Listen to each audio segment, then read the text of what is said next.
4! Yeah, wait, what was the one where he... No, I have the video. Every little interruption he would start over? I have the video, hold on. What does he say? What was the line? I forget what it was. But before we go down there...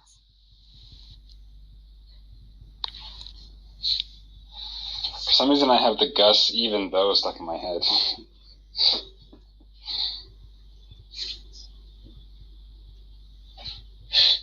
There's been, here we go, here's the entire... Is that it? Is that it? Is there's been, is that it? It's this one. These are so good. Oh, the fact! That's the one I was trying to remember, yeah. Well, the fact it was like the very early one, but this is like this is like... Yeah, but that's the one I was trying to remember, the fact one. Hey guys, talk about Lee John. No, Isaac. The question. Oh, I talk about John Lee. Unless I will be back.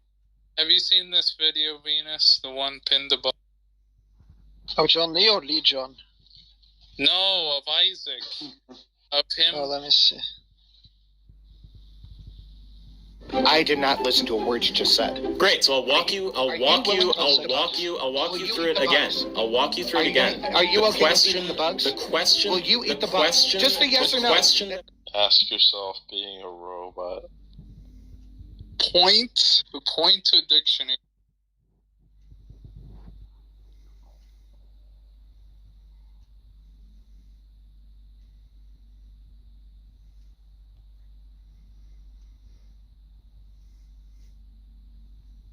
It's funny. I'll walk you. Okay, I'll let me walk watch. you. I'll watch this video right now.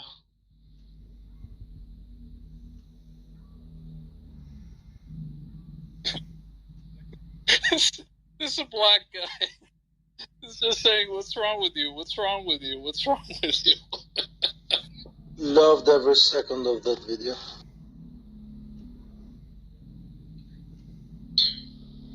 Hey, British guy, why don't you get Daniel to review one of Destroyer's debates? Those are hilarious. I didn't like this video, it was kind of boring. Who's this channel by? Like when I say Destroyer's debate and then Venus yawns afterwards.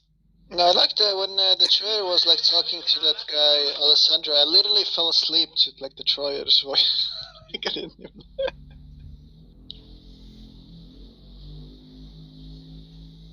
And then you woke up at like, it was like 1 a.m. for me. I support that. You woke up at like, you were alone, and then you probably woke up and said, "Yeah, what's going on, guys?" No, okay. Absolutely. No, but you were being way too nice to that guy, the Troyer. That's why I was like bored. I don't like that. I didn't like that guy. That guy seems dishonest. Oh, he is. He seemed like some guy who like read vaguely about Swinburne, and he was like, "This is what I'm going to do for the rest of my life." Well,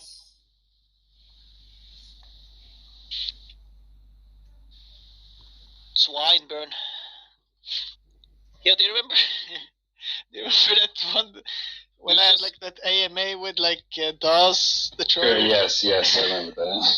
I think you laughed and then like had to mute as well.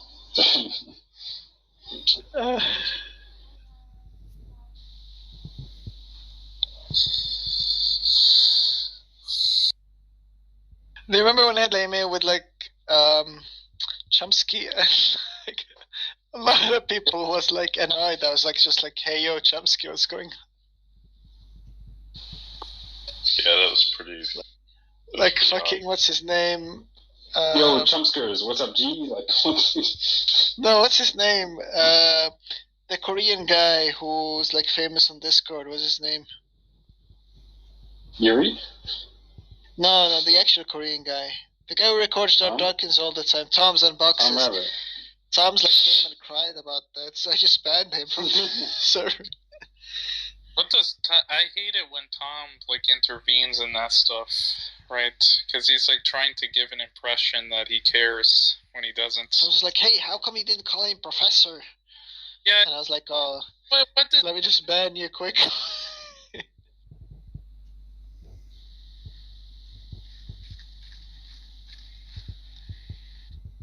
Kind of reminds me of Dog in some ways. What happened to Dog? Did he quit social media?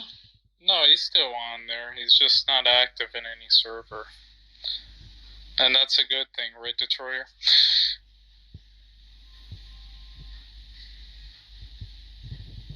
He's apparently doing like these like programming classes in the summer. That's him.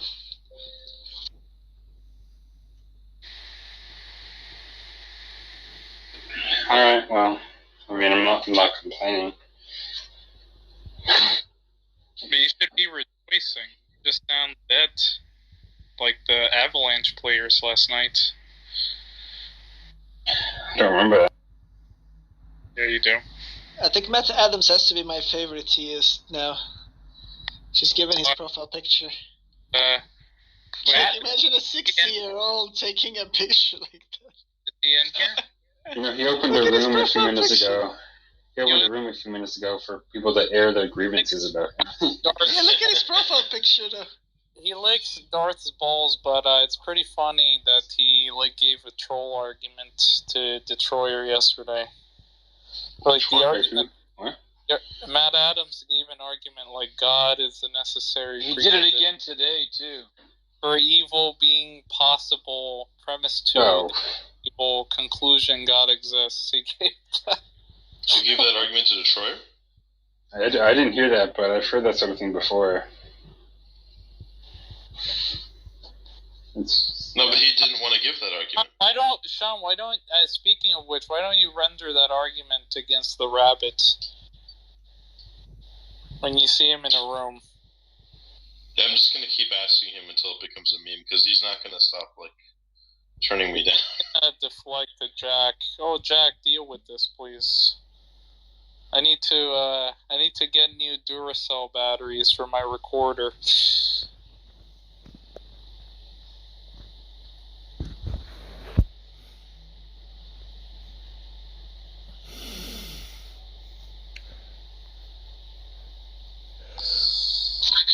That's not the video where Isaac is like screaming. Where's the video where he's like?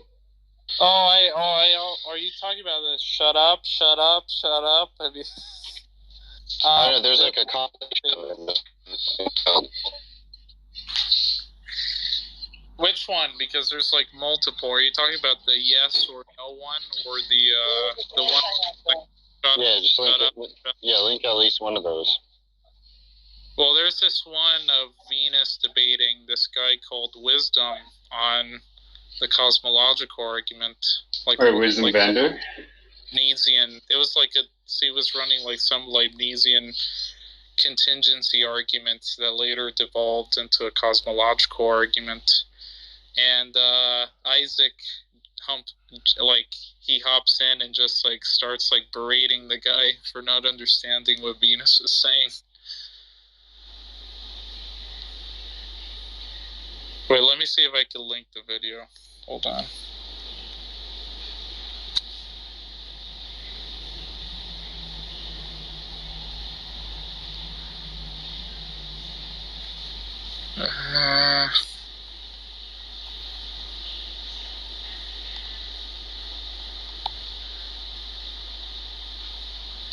What's that guy's name? The AY lore keeper.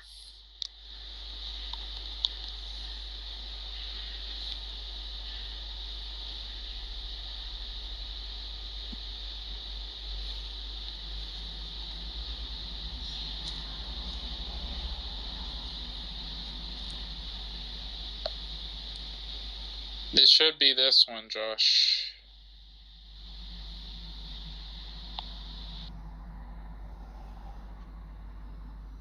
I'm gonna have to look at. Hold on. I'm gonna have to look at the timestamp of when he starts screaming. Ed is roasting you in the comments, Darth.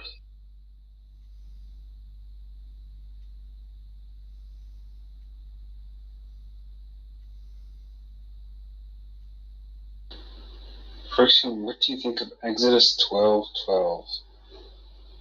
What?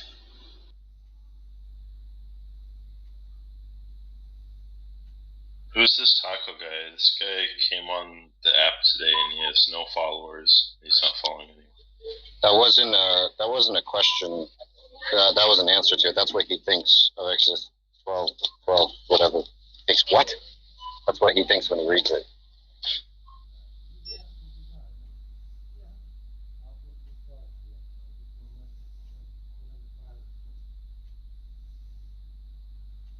Yeah, come up, get up here, Taco. Who are you?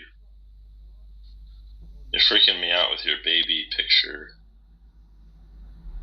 And your no followers. What's up?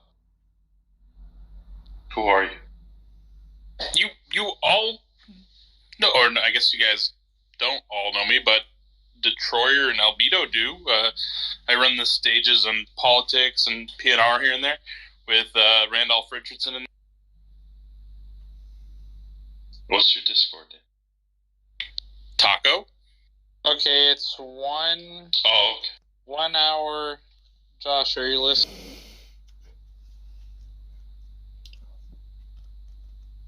1 hour, 26 minutes in. That's where Isaac intervened. Oh yeah, see that's weird because I thought there was like a whole rage compilation. No. Yeah, didn't Douglas have one on her channel? Of him, I think there's a video of raging at game mode.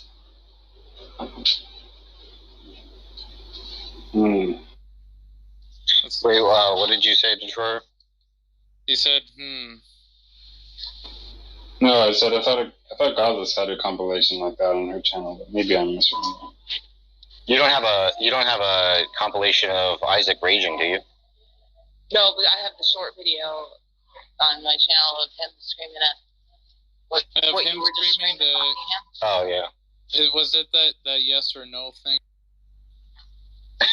Yes. Or no. Yes. I fucking love that. Or no. Yes or no. No, but this one's hilarious. This one's hilarious. That guy was just... You said 120? 120, 1 hour and 26 minutes. Oh, okay. Like, you also participated in that, and so did I. We were both in the same VC. You were trying to explain to him why creation... Oh, he left. The idea is that Venus was trying to explain that creation was... He just took it that creation was a temporal notion. And the other guy was just saying, no, because you could have a temporal causation, and they were just talking past each other, and then they try to... Isaac, in his own words, just trying to facilitate understanding all the time. Like, he intervenes, and let's just say it, wasn't pretty for wisdom.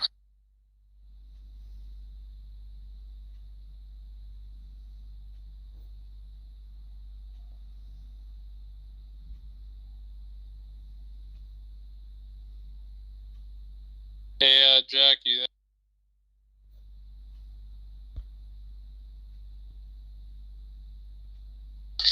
Detroit, are you there?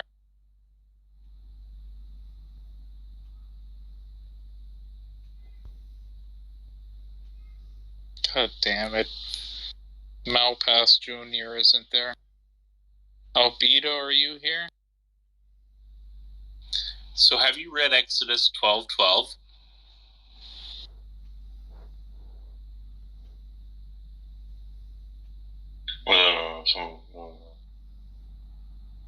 What about Exodus 12:12? Oh, it's just talking about polytheism in the Old Testament. It's just a fun one. Yeah, Exodus. The author of Exodus is like clearly a polytheist.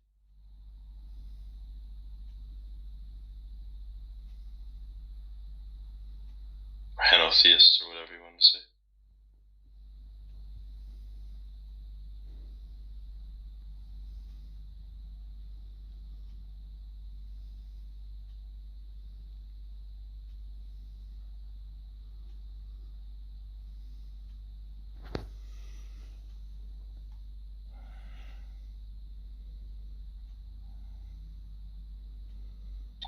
Isaac stops that discussion and says, "Let me think about whether or not this qualifies as meta." That's like trying to evaluate whether or not what he said was meta.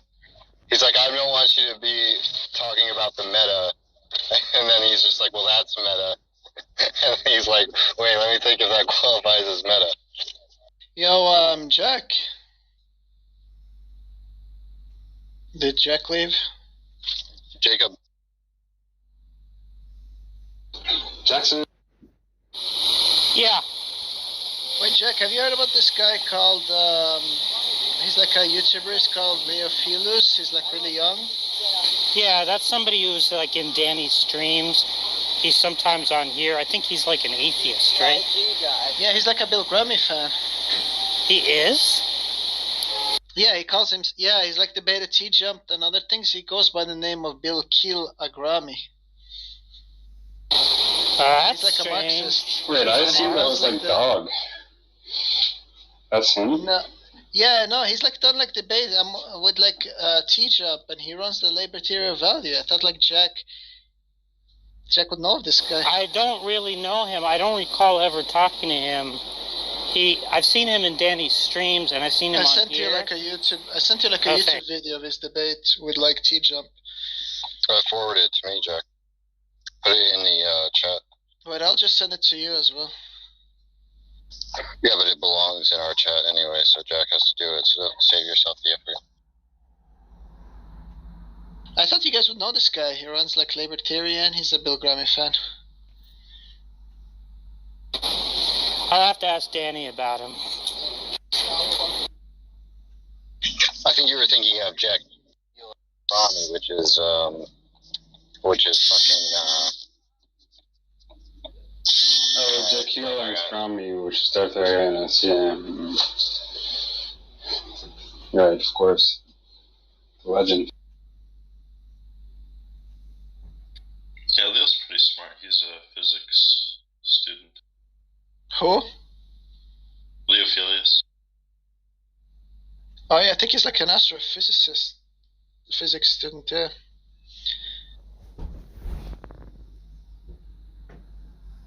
He debated T-Jump 2 days ago. But why would you debate T-Jump on Marxism? I don't understand that.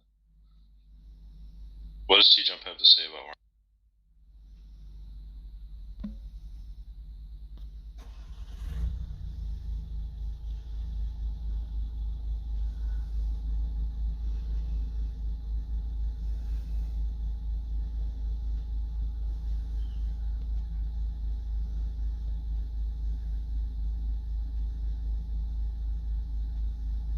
Hello?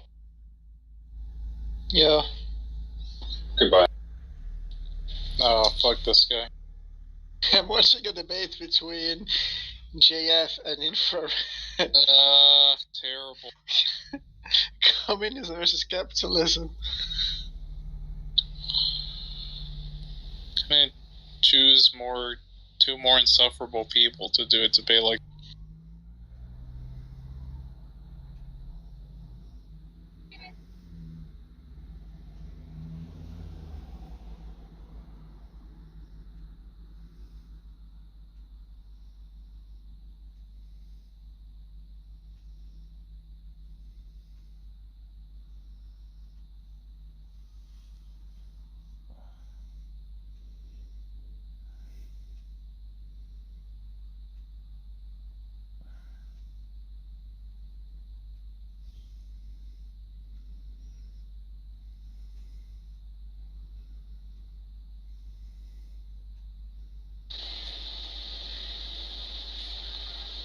Who's Albert A?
Detroit or Rodrigo was in the other room talking about phenomenal states. Favorite topic. Rodrigo?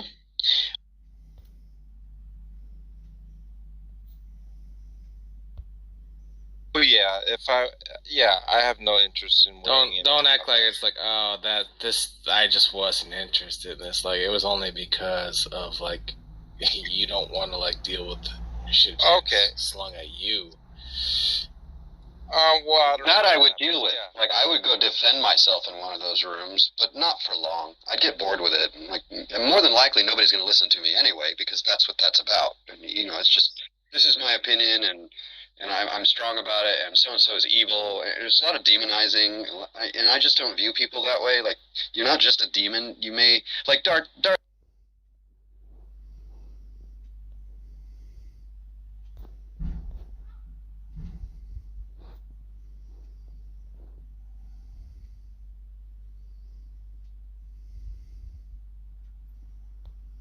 Be happy to continue that conversation as an example. Well, but this yammering about meta is. Yeah, I wanted to see what Johnny's been waiting up here patiently to see what he thought.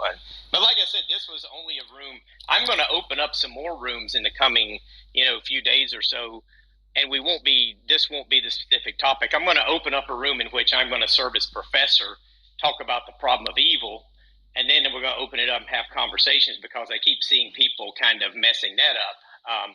And I consider myself a self-proclaimed expert on it now. So we'll see if people come.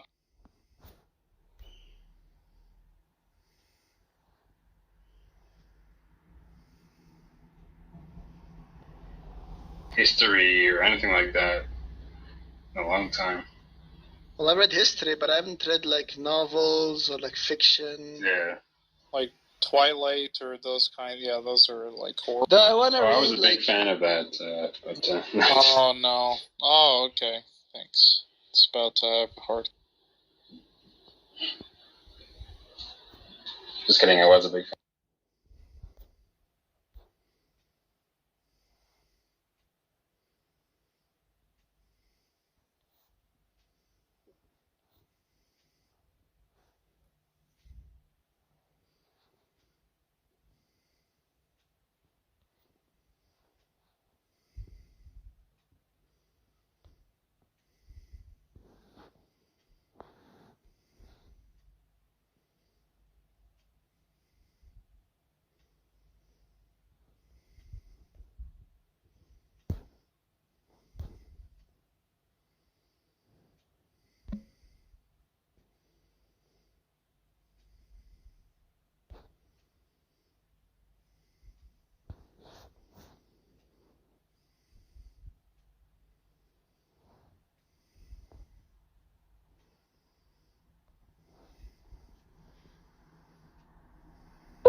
Sorry, your Bluetooth mode. Bluetooth connected.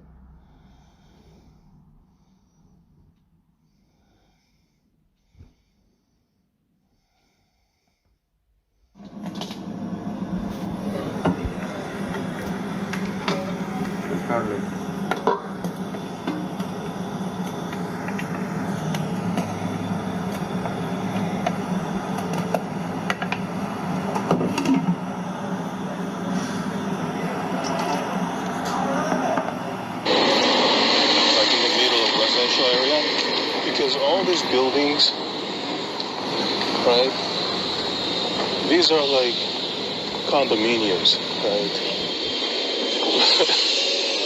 Usually in the States, those kind of stores would be like concentrated in commercial area, not residential as much, but they're all intermingled in Korea somehow.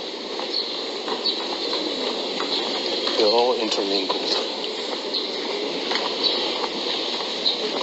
Okay.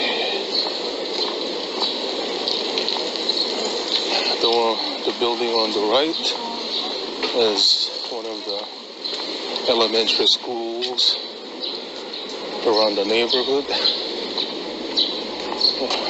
Get this thing. My shoes.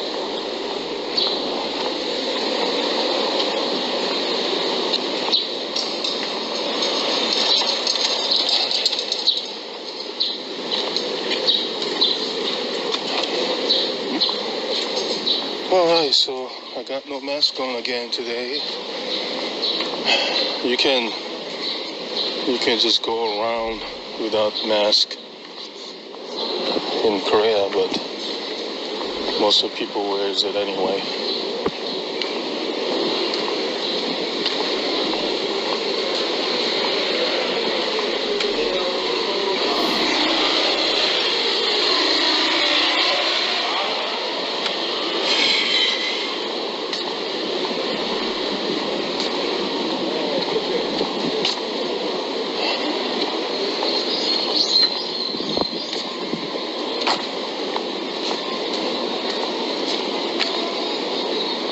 I reckon I'll sweat a little more than before,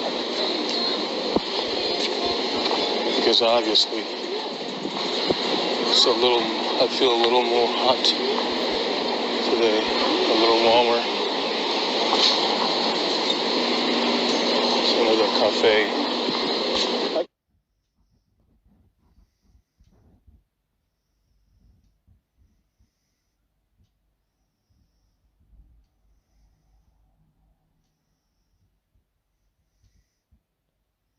By way of Moses or by way of whoever the messenger might be, whoever God is using to say, do this, don't do that, then that's normative. Then that's the normative view on that. That's more of a prescriptive sense, not a descriptive sense, right?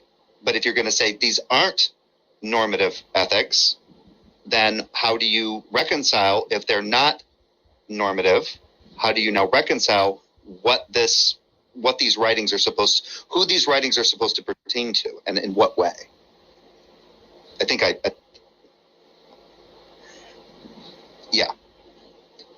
probably could have stated that better. Either way.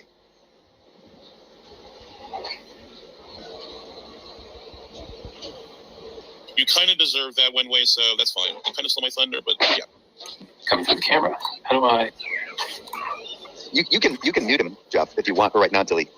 Yeah, he figured it out. I think I just heard a switch. Yeah, I just heard it cut off. Okay. But now we. Yeah. Okay. Now on the roomcast. Oh, that mic is much better. Yeah. There's no room echo at all. Okay. Yeah. All right. But yeah, no. I guess I'll make this point now. And you can tell me if I'm not being charitable enough in one way. But he brings us up a couple of times with this notion of like saying, hey, these cutting edge scholars have trashed this old stuff. So Dr. Bowen is just appealing to the quotes of dinosaurs or something apparently. And I'm like, this kind of bothered me because it seems like what one way is kind of suggesting here is that my understanding is that all scholarship is based on scholarship that came. You know what's dinosaur, Jefferson? Is your arguments for atheism? That's what's dinosaur. Yeah. Before, right? It's not created in a vacuum, and everybody sort of builds off scholarly traditions and scholarly work of others. Your arguments for atheism, Jeff? Yeah. Yeah, I just said he wasn't even patient enough to wait until I was finished talking. He didn't even listen to the rest of what I said. Yeah, I haven't made any arguments for atheism that I know of.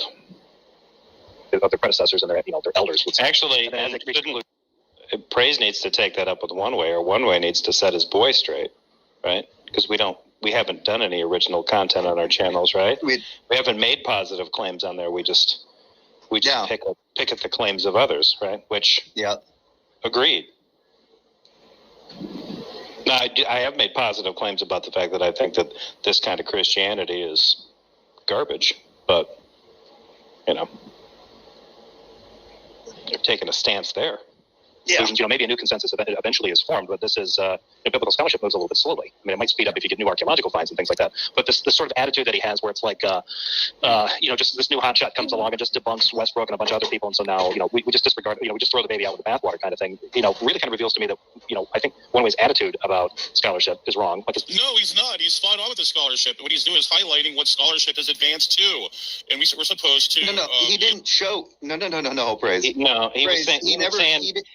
He was saying that other research was destroyed. That's not how that works.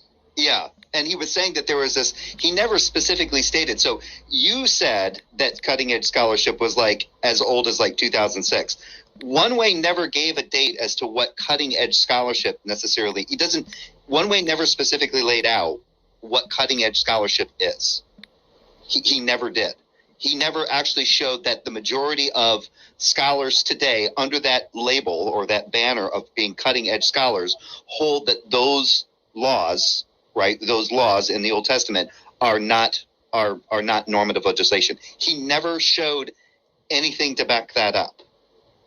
He just made the claim that now the cutting edge scholars hold that these are not normative legislation, but the majority of the scholars that Dr. Josh is citing hold that these were normative legislation, so Dr. Josh's book is wrong.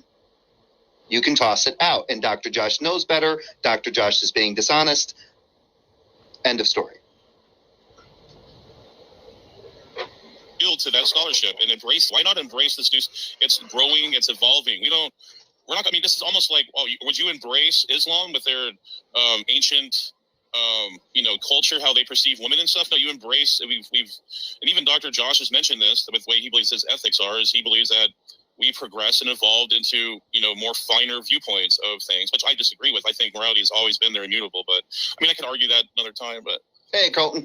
No, we progress and evolve. Do you guys even like that, Jefferson? Why are you hanging back on this ancient or the outdated scholarship?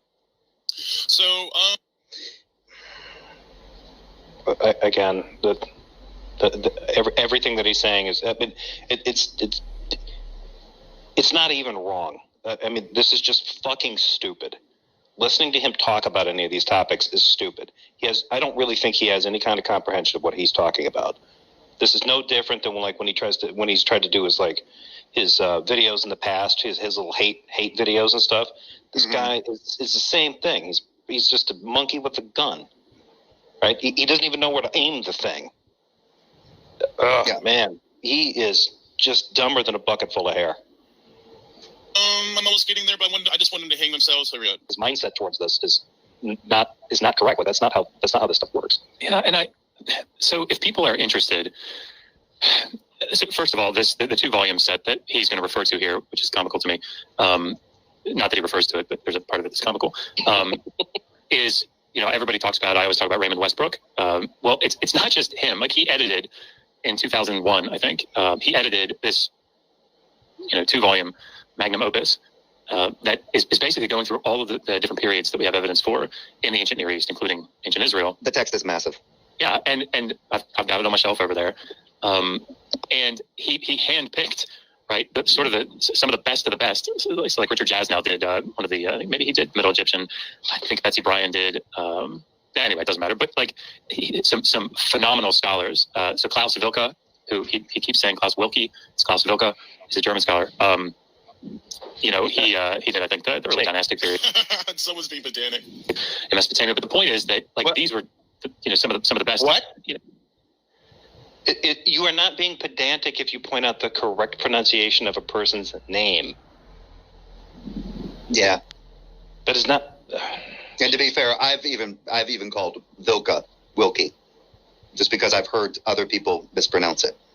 Yeah. So, he's just correcting it. He's not blaming him. Yeah. 2001. Still are. I mean, like Richard Jazz now still teaches that. I'm just kidding. But I guess it's proper to say a person's last name. There you go. A monster. Now he backpedaled on it a little bit. Oh, wait. Gotta ease the brakes on that one. At least the fucking moron is learning to be decent after the fact, since his instincts suck ass. Feel like in a good way. But you know, the point of the book is to give an overview of how the law functioned. You know, in the ancient Near East, as best that we can tell. But you know, some of the people that you guys can shut up, but like Bruce Wells, Jay Caballero, those are two names. Of course, Bruce Wells has been around for a little while. He worked with Ray Westbrook. And Jay Caballero is his student down at the University of Texas, Austin. He's getting ready to finish his PhD. He's writing on sex crimes. I actually had him read the sex crimes chapter of the Atheist Handbook to the Old Testament volume. What about Douglas Stewart? You ever heard of him, Dr. Josh? Why don't you appeal to him? And give me his feedback on it. He's writing his dissertation. Does he need to give you an entire name, a list of names, in order to? Does he have to? When he's writing his books, does he have to run his sources by you? Praise. How the fuck would you know, and why the fuck would you care? Did you know that guy working on his PhD was specifically specializing in sex crimes in the Old Testament?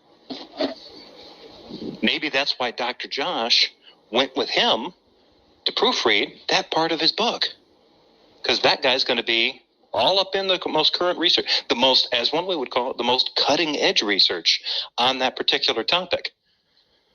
But no, let's, if Praise drops the name of a scholar he knows, stop everything, get that person out there, and recalibrate everything so that Praise's hero gets a mouth favor. Just for Praise. Fucking idiot. I think he's referring to this Douglas Stewart, who was born in 1943. He's still around, 79 years old. Good. Correct. Stewart received his BA magna cum laude from Harvard College in 1964.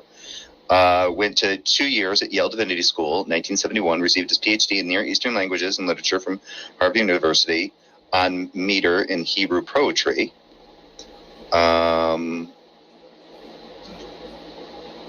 Okay, so what does Stewart have to say about slavery? I wonder if he acknowledges that it's there. That'd be a who, wouldn't it? Contact Dr. Stewart and be like, hey, Dr. Douglas Stewart, what do you think about the Old Testament, its references to slavery? Yeah, it's in there. What about it? Thank you. Case closed. Yeah. Well, I would like them to talk, because obviously there's slavery there, because, how many times has Praise brought up, or not Praise, but Joe brought up Joseph being sold into slavery by his brothers? But now you got one way saying, it might be the case. Now, he's changed his position. One way is said that Paul H. Wright says that there was no evidence of chattel slavery in the ancient Near East, but he's also said that Paul H. Wright said that there was no slavery at all in the ancient Near East. So I don't know if he's specifically, I don't know. But let me see here.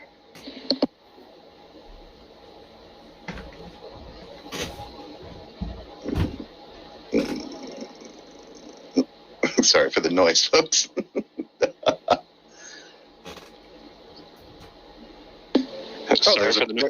You were making that noise. Yeah, I know. So it could be helped, just saying. Okay, let me see if I can find anything.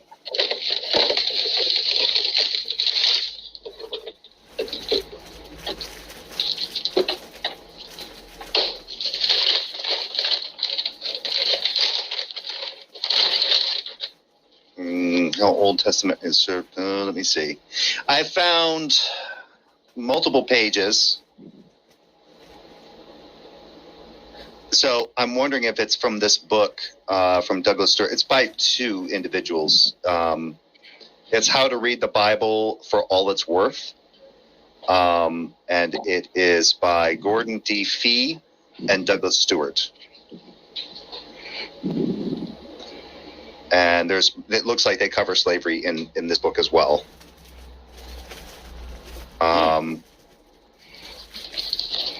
And by cover it, you mean cover it up? Sorry, had to do it. Well, most of the pages that talk about, who's probably got a copy of this book on PDF, one way.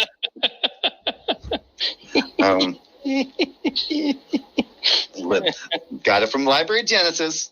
Yeah. There's nothing. I can get small amounts, but nothing in context. So. On it. And like Pamela Barmash obviously is another. But if people want, current resources, just let me know. There's a new Oxford Handbook. I think it's a 2018, 2019. I'm actually going to give a citation from that here in a second. I'm just waiting for the Bobsey twins to hang themselves. It's almost like it's grueling now. I'm ready to unload. Publication on law, biblical law. That sounded dirty. Unload. All right. It's like he's suspending gratification. I'm waiting for the best moment. You hold back. That's how you get that good money shot. And there's, of course, massive bibliography there. So, I mean, this idea that, people aren't engaging with or we're not engaging with cutting edge scholarship, whatever that might mean. It's just sort of silly. Wait a minute. Maybe they just don't understand my model. Who knows? The inspiration model I told to, which is an actually proposed model, is that God appropriates text and speech acts to communicate with people.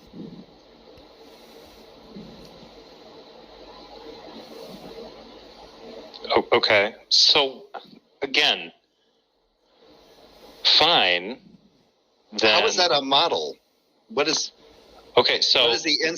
the inspiration model? If God is first of all, God wouldn't be appropriating text and speech. We're appropriating the capacity to reason enough to communicate in text and speech. We're appropriating that reasoning from God. It would be a small shadow of the kind of reasoning and rationality that big brain Yahweh's got, right? That's what follows. If God's appropriating text and speech, human text and speech, to communicate with people, why?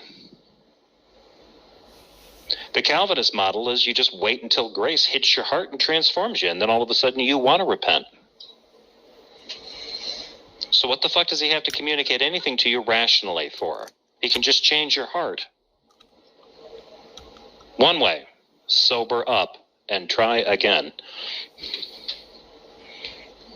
Yeah, maybe they just don't understand my model. Who knows? The inspiration model I hold to, which is an actually proposed model, is that God appropriates text and speech acts to communicate with people.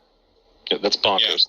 Yeah. It just sounds like more special pleading from ding dongs trying to work on a theological. Well, what's cutting edge scholarship? What does it mean?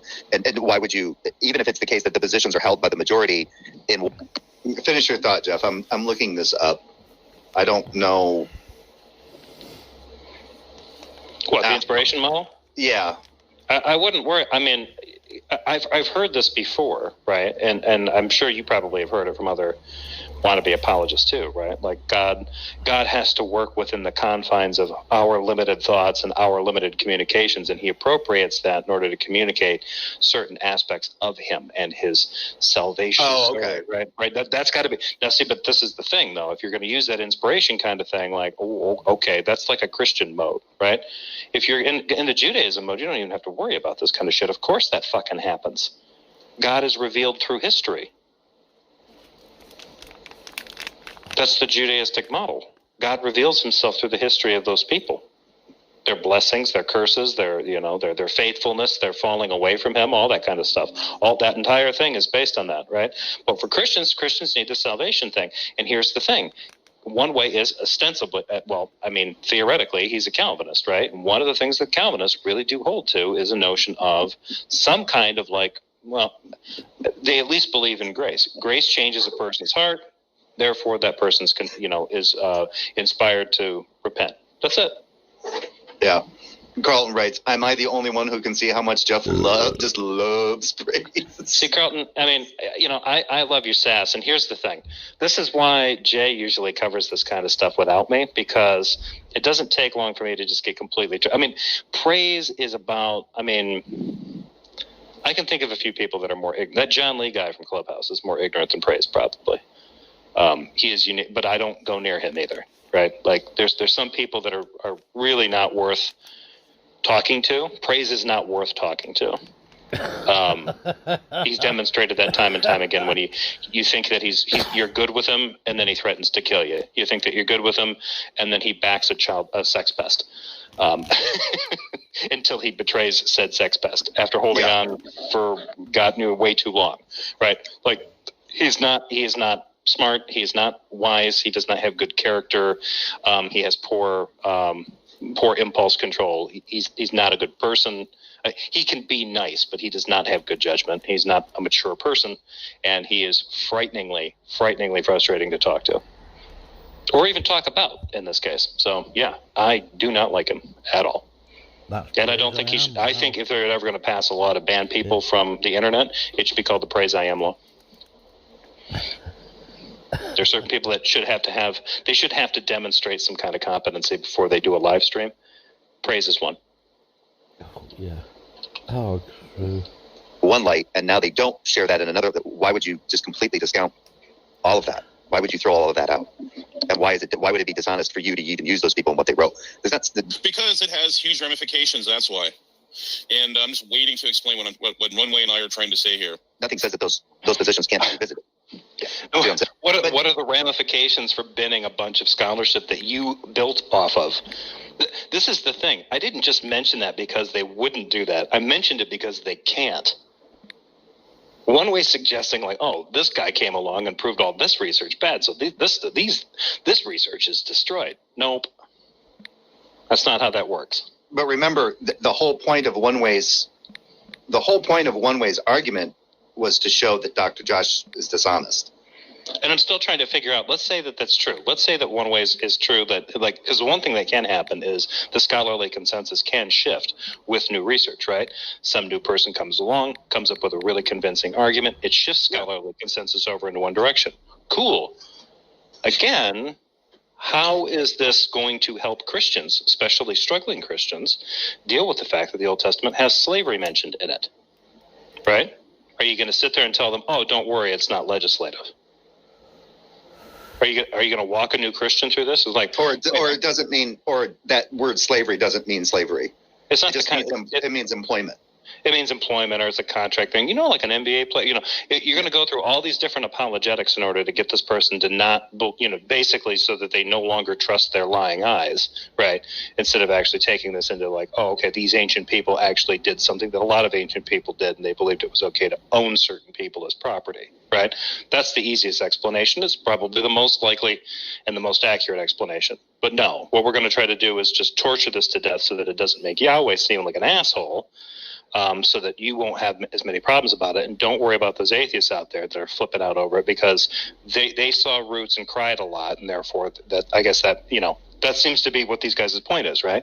They're just worked up about slavery in the United States and think that it's terrible, so they're gonna use they're gonna spend that frustration on the ancient Israelites. Like, no, that's not the problem. This problem is entirely from fundamentalists, right? Fundamentalists came up with this idea that you can read your Bible and do what it says, right? And if you approach it that way, I can read my Bible and own slaves. And I'm not the only one that believes that, right? I don't have to actually believe that. All I have to do is point to all the slaveholders in the United States that believe that, or all the very Christian Dutch slave traders that use the Bible to justify their business using the Bible. Mm-hmm. This is about Christians. This is Christian on Christian violence. This whole thing that they're trying to do here, like, these atheists come in here and try to muddy up the waters. No, we're not. If you want to see muddied water, take a look at Christian abolitionists and Christian slaveholders. Look at some of their arguments. You try to sort that shit out, and then get back to me while I read the Bible and giggle for the picture-lacking comic strip that it is. Yeah. In some cases, that's a bit reductionist. Sometimes it's okay. Haas believe that they were legislative? Yes. Do modern scholars believe that they were legislative? No. Yeah, Kensuke. I don't even know where this name comes from, okay? Look at, I didn't notice it at the time because I had my laptop sitting on the end table, but Dr. Josh sitting there with his resting his forehead on his fingers. Yeah. I was just like, wow. Does she think that these were legislative? Okay, so, yeah, before you go, Dr. Justin, keep in mind, folks, what just happened there with one lady. He doesn't recognize this name. Who the hell is this person? And, he took off. Okay, let me play this a little bit because I think Dr. Justin is going to have a little bit to say about one way's incredulity at the mention of that particular scholar. Okay, I think he's back. So, Dr. Justin, you want to say anything about oh, you're still muted. Oh, yeah, we're moving right along here. God, sorry, I was muted. Jay sent me the link to this video, whatever day it was, and I've been able to catch like parts of it as I've been driving. This is one of the parts that I caught, so I want to be prepared for it because I think it's funny. Oh, he's already mentioned that. He's just like, well, I'll play it a little bit more here, just a second. Just take it back a sketch. Just take it back about 5 seconds or 10. Let's see here. These were legislative. Gene Haas. Did Gene Haas believe that they were legislative? Yes. Do modern scholars believe that they were legislative? No. Yeah, Kensuke. I don't even know where this name comes from, okay? Does she... Kensuke. Do you think that these were legislative? Or he? Maybe I'm misgendering this person? It's she. How dare you misgender she, her? What are their dates? Foreign slaves bought from the surrounding nations or from foreigners living in Israel do not go out. They are inherited as property. Seems pretty slam dunk to me. I mean, I think he says something else. If you let it play just for a couple seconds longer. This is outdated scholarship, folks. Tikia is what date, Dr. Josh? 2006. We got Jan Justin. 2006. That's ironic because my source I'm about to unload is from 2006. So I think it's 03. That's 03. I'm sorry, she passed in 2006. Yeah, it's 2003. I remember looking up because I made sure to take notes on this, and I made to copy where you had the citations at. But I thought he said something after. Maybe I'm misremembering, but I thought he said something else. I can play it a few minutes more before you make your point. So let's see where he goes. Right. From Brill. She's actually written, Jan has written papers for Justin. It's a he, Jan. I'm sorry, for Brill. Yawn, I'm yawning right now. Foreign slaves bought from the surrounding nations or from foreigners living in Israel. Nobody forced you to cover this video, Brez. Do not go out. But speaking of yawn, yeah. No, I was going to say, speaking of that, I think I'm going to get going because I've got my game just finished uploading its upgrade on my console. So,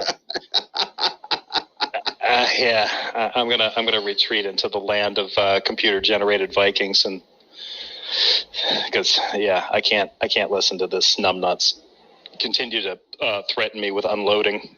So yeah, I'm still wondering exactly who. I'm still waiting for him to tighten the noose. I still don't know what he's.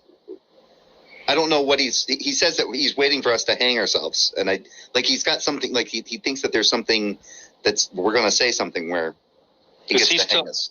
Is he still on? He's not still live, is he? I don't think so. No, it doesn't look like it. So I don't think so.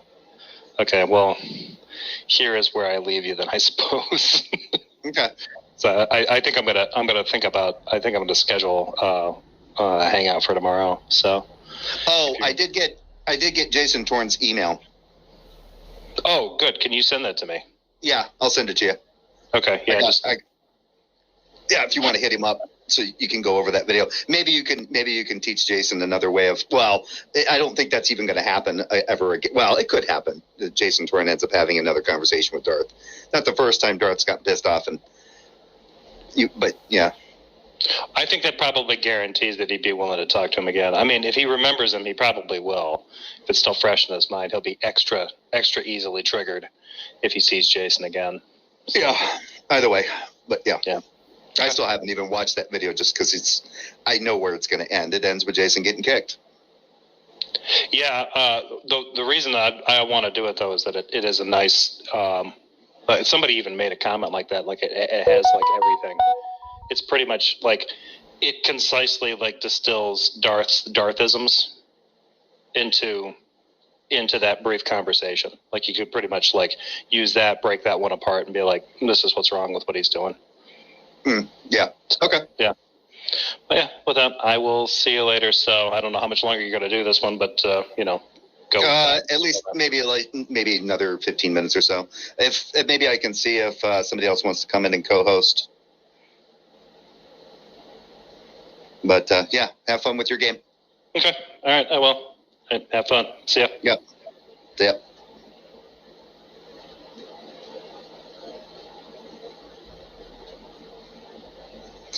All right. Let's see where he goes with this. Let's look at 101 there, right? What is that? What is that citation? Let's take a look at this.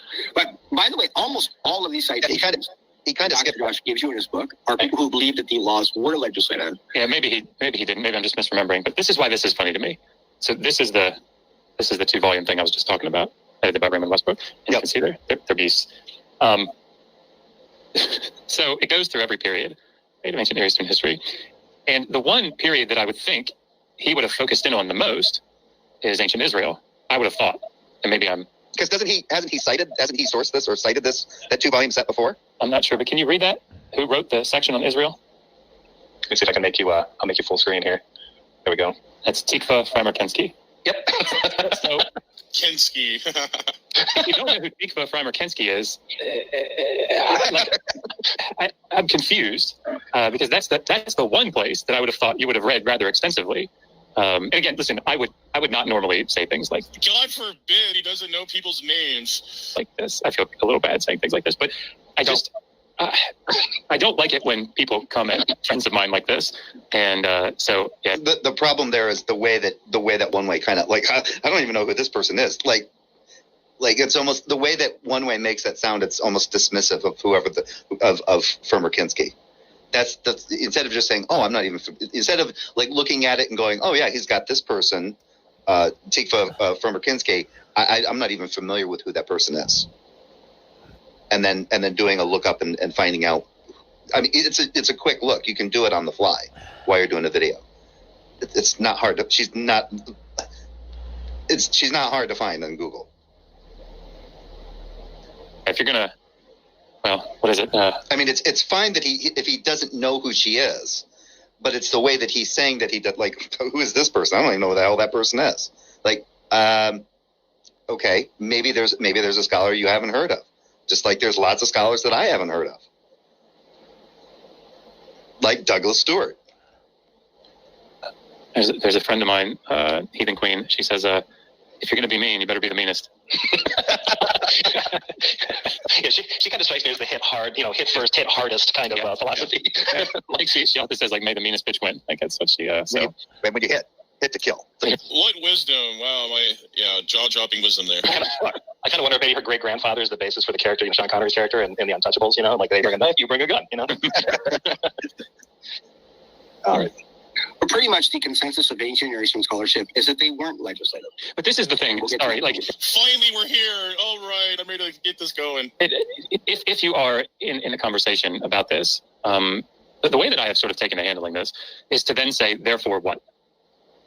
I thought you would never ask Dr. Josh. So now we can finally commence and go on what we're trying to explain here. So firstly, here's why this is important. The reason why, if they are not legislative, these are descriptive then of the culture's thinking of that time. They are not perpetual prescriptions by God. There is a huge difference. So Josh and the pacifier twins also don't understand the difference between epistemic authority and practical authority. I'm going to go through that. But also, they go, why would God hand them down? Well, I think those are superscriptions, preambles, just like in Genesis 1:1 is, for example. But I'm going to jump into the source, Luke. Yeah, okay, cool. If they're describing a nation, if they're written and they're describing what God is doing, and in this particular case, so they're a narrative, right, describing that God is saying, he tells someone, or in this case, he tells Moses, tell the people of Israel all of this, right? And you believe that this was actual This was something that God actually did. God existed. God told Moses to tell the people this. Okay, so the narrative is describing the legislation or the rules that God told Moses to tell the people of Israel.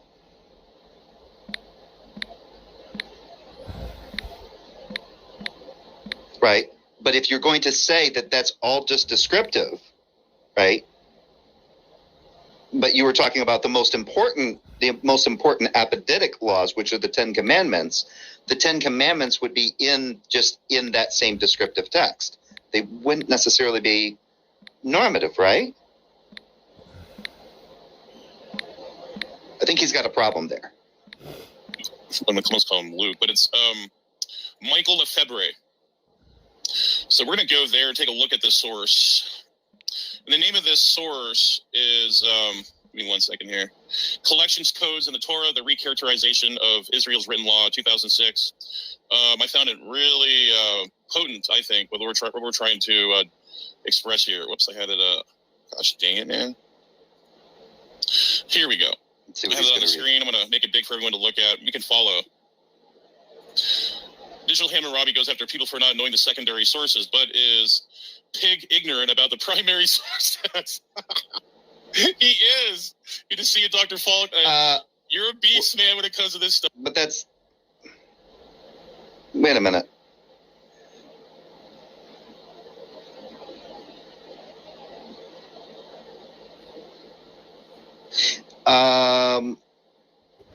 For not knowing the secondary sources, but is pig ignorant about the primary source. Yeah, what Dr. Josh was alluding to was he thought one way had actually cited something from that book, from that 2-volume set, but then or had done so, but then for some reason didn't know who Firmer-Kinsky was, when Firmer-Kinsky was in the source that he was one way was citing from. That to Dr. Josh was funny, right? Because he does kind of act a little bit like, I don't know who this person is. The fuck is this person? Like, what?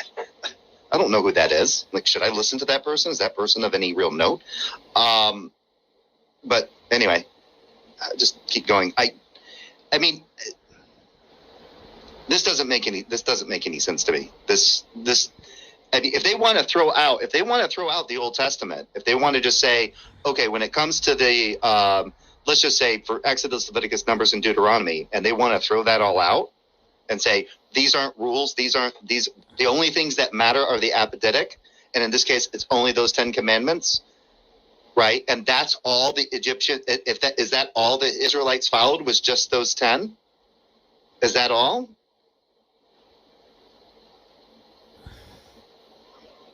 Okay. He is. Good to see you, Dr. Falk. You're a beast, man, when it comes to this stuff. So, yeah. But anyway, I'm gonna read this by Michael Lefebvre. I think this needs to be made. So, yes, it's important because if anything outside the Decalogue, if they are not prescriptive or legislative, then there's no way you can impugn God or connect any of these secondary laws to God. I'm not saying they're not important, but I'm saying these are cultural inventions that were extrapolated from the Decalogue. They're not perfect. These are not perfect human beings. Casuistic law is case law. What they try to do is do their best trying to, case-by-case analysis of things going on in the ancient Near East. But I'm going to read this. So this is chapter 2, this little excerpt here. As new understandings of the cuneiform law writings emerged, questions about the nature of the Hebrew law writings were certain to follow the similar forms employed. Example, the much discussed casuistic form, as well as the similarities in content. Example, the ox goring laws. Oh man, we've had some showdowns on that one. Certainly invite comparison. So some scholars view these similar. Hold on 1 second, folks. I got to step away.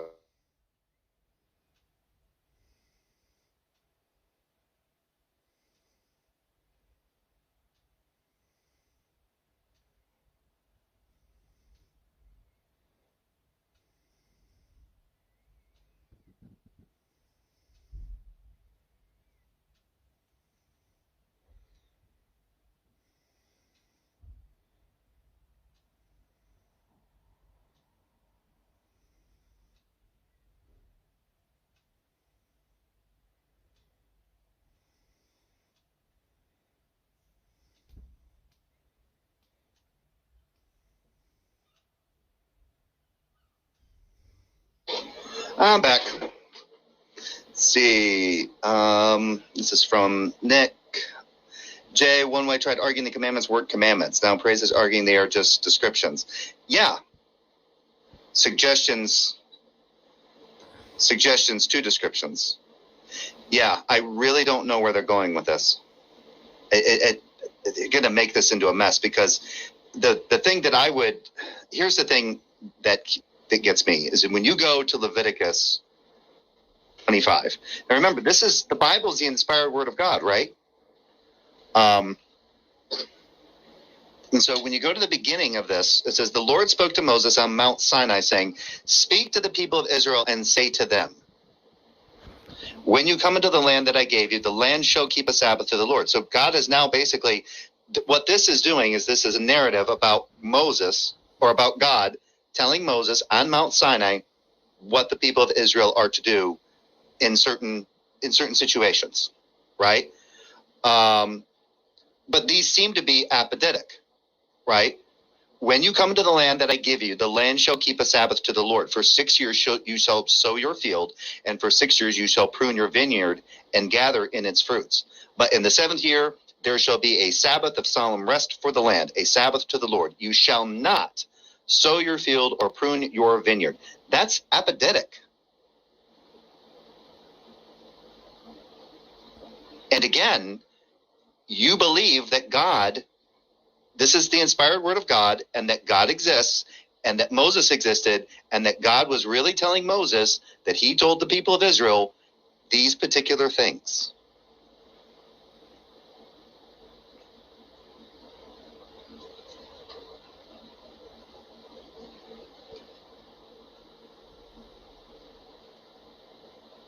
Similarities as adequate grounds for presuming shared cuneiform / Hebrew legal culture, including common uses for law writing. And here we go. We're going to keep going down here. Most scholars are wary of over comparison. However, despite the similarities, there are marked differences between the traditions as well. One cannot assume the uses of the cuneiform law writings automatically applied to Hebrew law writings. Jim Majors actually said, this is one of his arguments, that the Hebrews were stealing or borrowing from other cultures in their writings. That's absolutely not true. But continuing on, so it gets better and better. Nevertheless, it is no longer permissible to assume Hebrew law writings were legislation, Dr. Josh.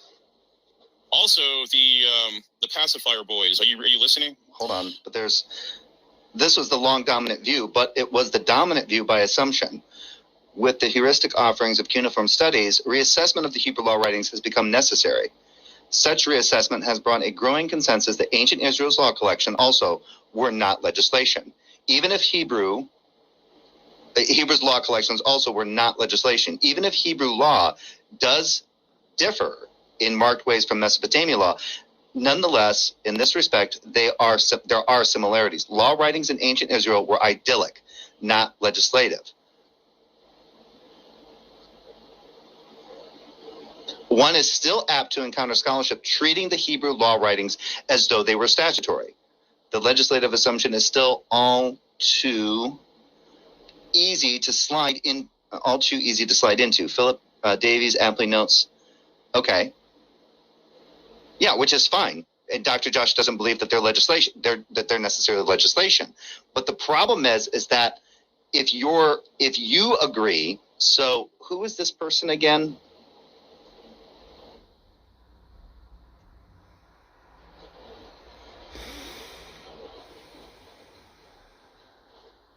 If I can find the name so I can get it was. You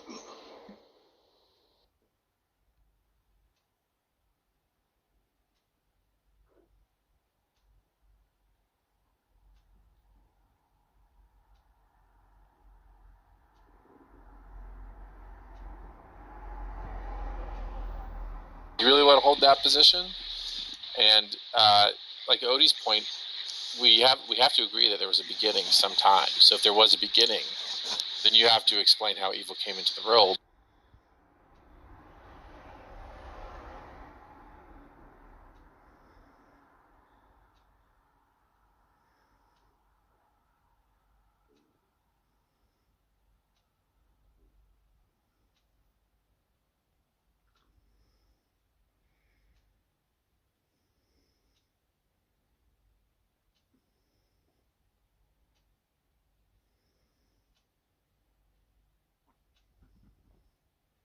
What does this have to do with our conversation?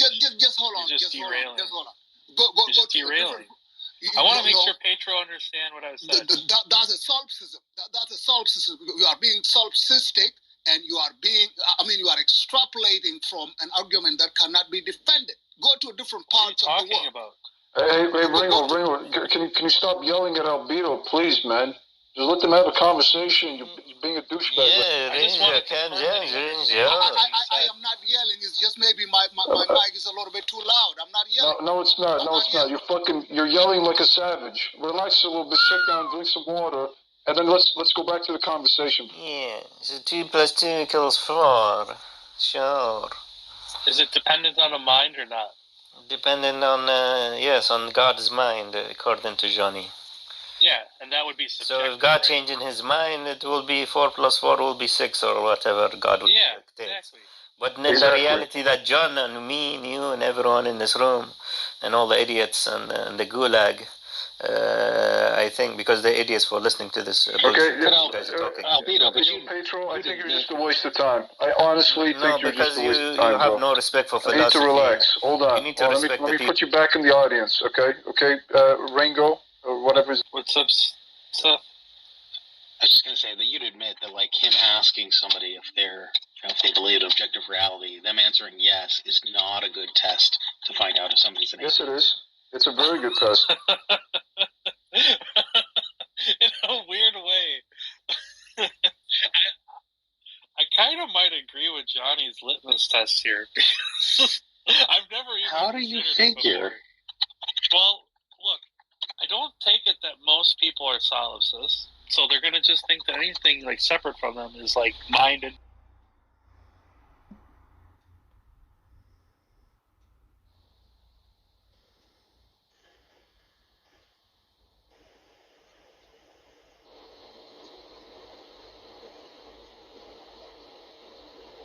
Collections codes into our. Yeah, I'm not going to go into a deep dive into this, but yeah, that's okay. So great. Then they didn't have. Then this isn't legislative, and it seems like Praise is basically trying to say, well, these aren't laws that they needed to follow. So this suggestion about slavery, this isn't something they had to follow. But I don't know how they can hold to that.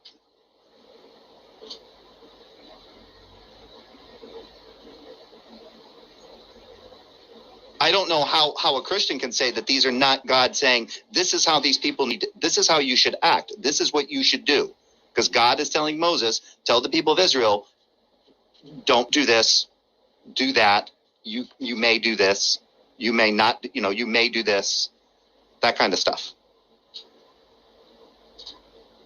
Right? It goes from casuistic to apathetic.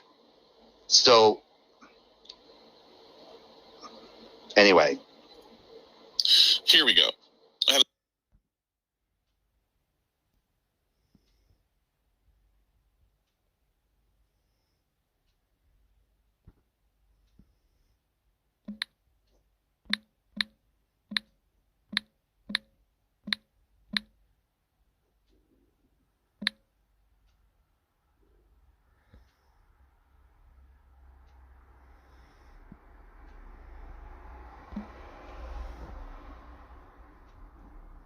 have it on the screen. I'm going to make it big for everyone in this. So yes, it's important because if anything outside the Decalogue, if they are not prescriptive or legislative, then there's no way you can impugn God or connect any of these secondary laws to God. I'm not saying they're not important, but I'm saying these are cultural inventions that were extrapolated from the Decalogue. They're not perfect. These are not perfect human beings. Casuistic law is case law. What they try to do is do their best trying to case-by-case analysis of things going on in the ancient Near East. But I'm going to read this. So this is the nature of the Hebrew law writings, where casuistic has them showed out these as adequate uses for law writing. However, despite the similarities, there are marked differences between the traditions as well. One cannot assume the uses of the cuneiform law writings automatically applied to Hebrew law writings. Stealing or borrowing from other cultures in their writings, that's absolutely not true. But continuing on, so it gets better and better. Nevertheless, it is no longer permissible to assume Hebrew law writings were legislation, Dr. Josh. Also, the pacifier. Dr. Josh doesn't hold that they are legislative. But what Dr. Josh was pointing out was, if you as a Christian are holding to that this is true to form. This is actually real, right? This story, this narrative in Leviticus, let's just use Leviticus 25, for example. If you hold that that narrative is true, that God really told Moses on Mount Sinai to tell the people to do this and to do that, then you're holding to the normative. You're holding that is normative. Not descriptive, normative. Right? And I think what these guys are doing is saying the writings in themselves, so Exodus, Leviticus, Numbers, and Deuteronomy, these scriptures are not to be looked at as being legislative in any way, shape, or form. Merely they're a narrative talking about how their laws are set up. Right? So if I tell you the story about how Moses, this man named Moses, went up to Mount Sinai and talked to God, and then from that conversation with God came down and started communicating to the people, this is what you do with your land. Right? This just as an example. Right? If I'm telling that narrative, that doesn't mean that the narrative in itself and what God is communicating to the people is necessarily normative in the way that I'm describing it. But if you hold that this is true, that God is real, God exists, God actually talked to Moses, he actually told Moses to tell the people, do these things, then you can't have that both ways. I hope I'm explaining that. I hope I'm making that clear enough. I think I'm making it clear enough. That's the distinction that some of these scholars are trying to say. These are written as narratives describing what God did with Moses to tell the Israelites this. But these Levitical laws, Exodus, Leviticus, Numbers, and Deuteronomy, these are not to be taken as like, oh, well.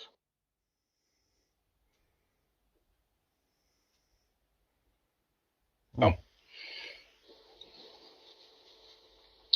Michael, is this intermission? Yeah, this is the intermission. Yep.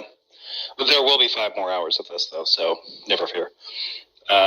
Red Rag and Jefferson, how are you doing? I'm doing fine. I'm on vacation, so I'm just taking it easy. I didn't know Jay was going live until kind of out of nowhere. He sent me a StreamYard link. So, Brian Stevens, be right back. Going to void some coffee? Void? Ew. Entertain us with jokes and tricks. No tricks. Well, all my best tricks I use on praise and one way, at least if you ask them. Don't really have any good jokes right at the moment. How many wall breaks is that? Yeah, with this kind of meta stuff? Yeah, who knows? It's way too many. I mean, it's getting dizzying. Law writings, though they were statutory. The legislative assumption...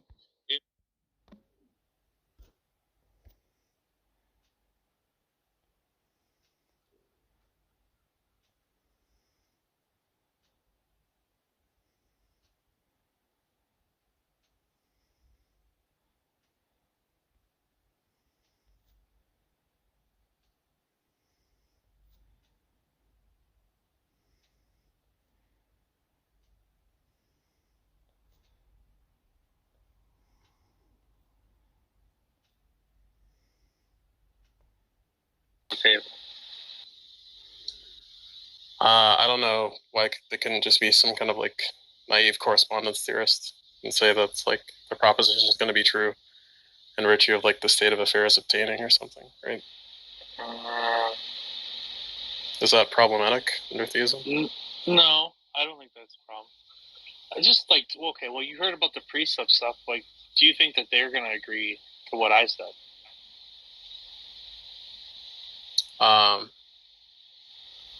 I'm not sure. I think I've heard them say what you're saying. Like the truth is like lying in the mind of God.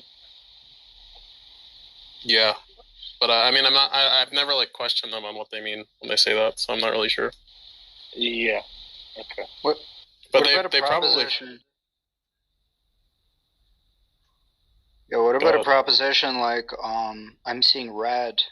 I mean, it's kind of weird that on that view, the proposition would be true, not in virtue of like your qualia, right, or anything like that, but it's true in virtue of God knowing you're seeing red. Or I don't even understand how that is. Yeah, I don't either. Because, in my mind, at best you could say something like, God knows, there's an infinite number of possible propositions. And since God is, omnipotent, whatever that word is, that omni thing, he knows all propositions, and that includes all true and false propositions. And so he knows when a proposition changes from true to false or from false to true. But, that would be the best that I could sort of visualize them saying. Oh, you remember how it goes. So because everything is so God's mental states can't be contingent on the world, right? The world's contingent on his mental states, and so so anything God thinks is going to be the case, and so they are kind of like the truth maker. So God's thoughts are the truth maker. Does God have thoughts? I didn't realize that God had thoughts. That's just weird. Some people have been going at it, and I get shut down every time I'm trying to raise my point. Can I say something at least? Can I? Yeah, go everybody, go for it, yeah. Okay. There was a gentleman that was trying to shut me down for whatever reason, and stop with the crying and just talk. All right. I have heard about the God being the maker of the universe, for example, and by that they are referring to their holy text. Okay, where in any of the holy text are Cro-Magnon mentioned, hominids and Neanderthals? Why are they not mentioned if God is the creator of the universe? In any of the holy text is what I'm trying to ask. Our duck bill platypus is named in any of the text. Are baboons named in any of the text? Are blue bottle houseflies? I don't know. Baboons are not known to have their own God. No, they are not known to have their own God. But I'm talking about humans who were like us. But Neanderthals aren't human, are they? Neanderthals are not humans. In which way do you say they are not human? Do you have any archaeological knowledge to say they are not human? Yes. Do you? Is this like the group, but they're not human. Have you seen their bones? Have you seen their bones? They had tools. But do you know anything about phylogeny? Jesus doesn't have tools. Did they have teeth or tools? I'm talking about tools. Yeah. Does cheetah have tools? Does lion have tools? No. But according to archaeological excavation, yes, Cro-Magnon, Neanderthal, and hominids have tools, but they did not leave behind what their God really was. So, okay, for you know what? You raise an interesting point here. That is a great point. What I'm gonna do tonight is I'm gonna pray to God, and I'm gonna come back later on, and I'm gonna give you the answer. He's gonna tell me ethically through prayer. And would you believe me if I told you that I prayed to God and He told me the answer? No, because when you get sick, you don't go to God. You don't go to your Bible. You don't go to your church. You go to the doctor who knows the science. And who do you think the doctor goes to? How is that not entering into your head? The doctor goes to God. How is that not entering into your head? There's no God. There's no God. Performing a miracle from God. Why are you leaving God out of this? Because there's no such a thing. Well, you can't prove that. Yes, I can prove it because we have science. We have science that tells us that we evolved. We were not created, but that we evolved. Is that theory? And that's why you can find your own DNA in banana. This is a good argument. I don't know if I can handle this, LSF. Ringo, we see what we said about evolution. Is that scientific theory or is that scientific LSF, this is one of the best arguments I've heard on here. I don't know if I can go on with this. This one's a tough one. Can you take over for me? Because I don't know if I. This is like the Chewbacca defense. The Chewbacca defense. How so? Don't you know the South Park episode, Chewbacca defense? Yeah, Chewbacca wasn't from Endor. He was from Kashyyyk. So That's right. if that's the case, then you must quit. This is a monkey. Is the monkey in the Bible? No. Therefore, the Bible is false. Do you see a monkey in the Bible? No. I think Ringo is one of those people that believes science is the only has the monopoly on reality, and whether it's the scientist people that believe only science can tell you what's true, and if you cannot empirically test it, then it's just magic and fairy tales from the past. I think he's one of those people. Oh yeah? Oh, where does the past exist? I'll take on testimony. In the past. So the past lives in the past? Or it is the past? The past is in the past. Yeah, the Where's past the is the past. Can a where is it? Turing machine It's in the past. tell me? So science, okay. So mathematics, science. So can a Turing machine tell me if it will stop and loop or run forever? Well, you would scientists tell me if that will be the not without.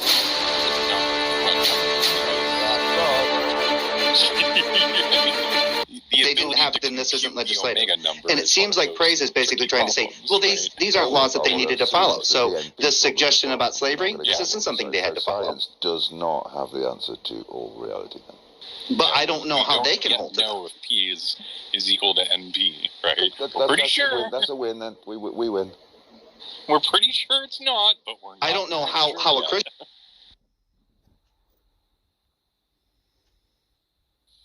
Oh, that's an easy win then, Bath. Who said science is the only thing that can prove truth? I said I think Ringo believes that. Ringo, do you believe in evolution? Do you think we came here by some kind of blind code process? Say that again, sir. Do you believe in Darwinian evolution? Do you believe in natural selection that we came about by some blind code process? Yes, we evolved. Yes, we evolved. We were not created. I mean, you asked two questions there. You asked two questions. You said, do you believe we evolved? And then do you believe that in this blind process? And the answer would be yes and then no. Same thing. Right? No, it's not. Not at all.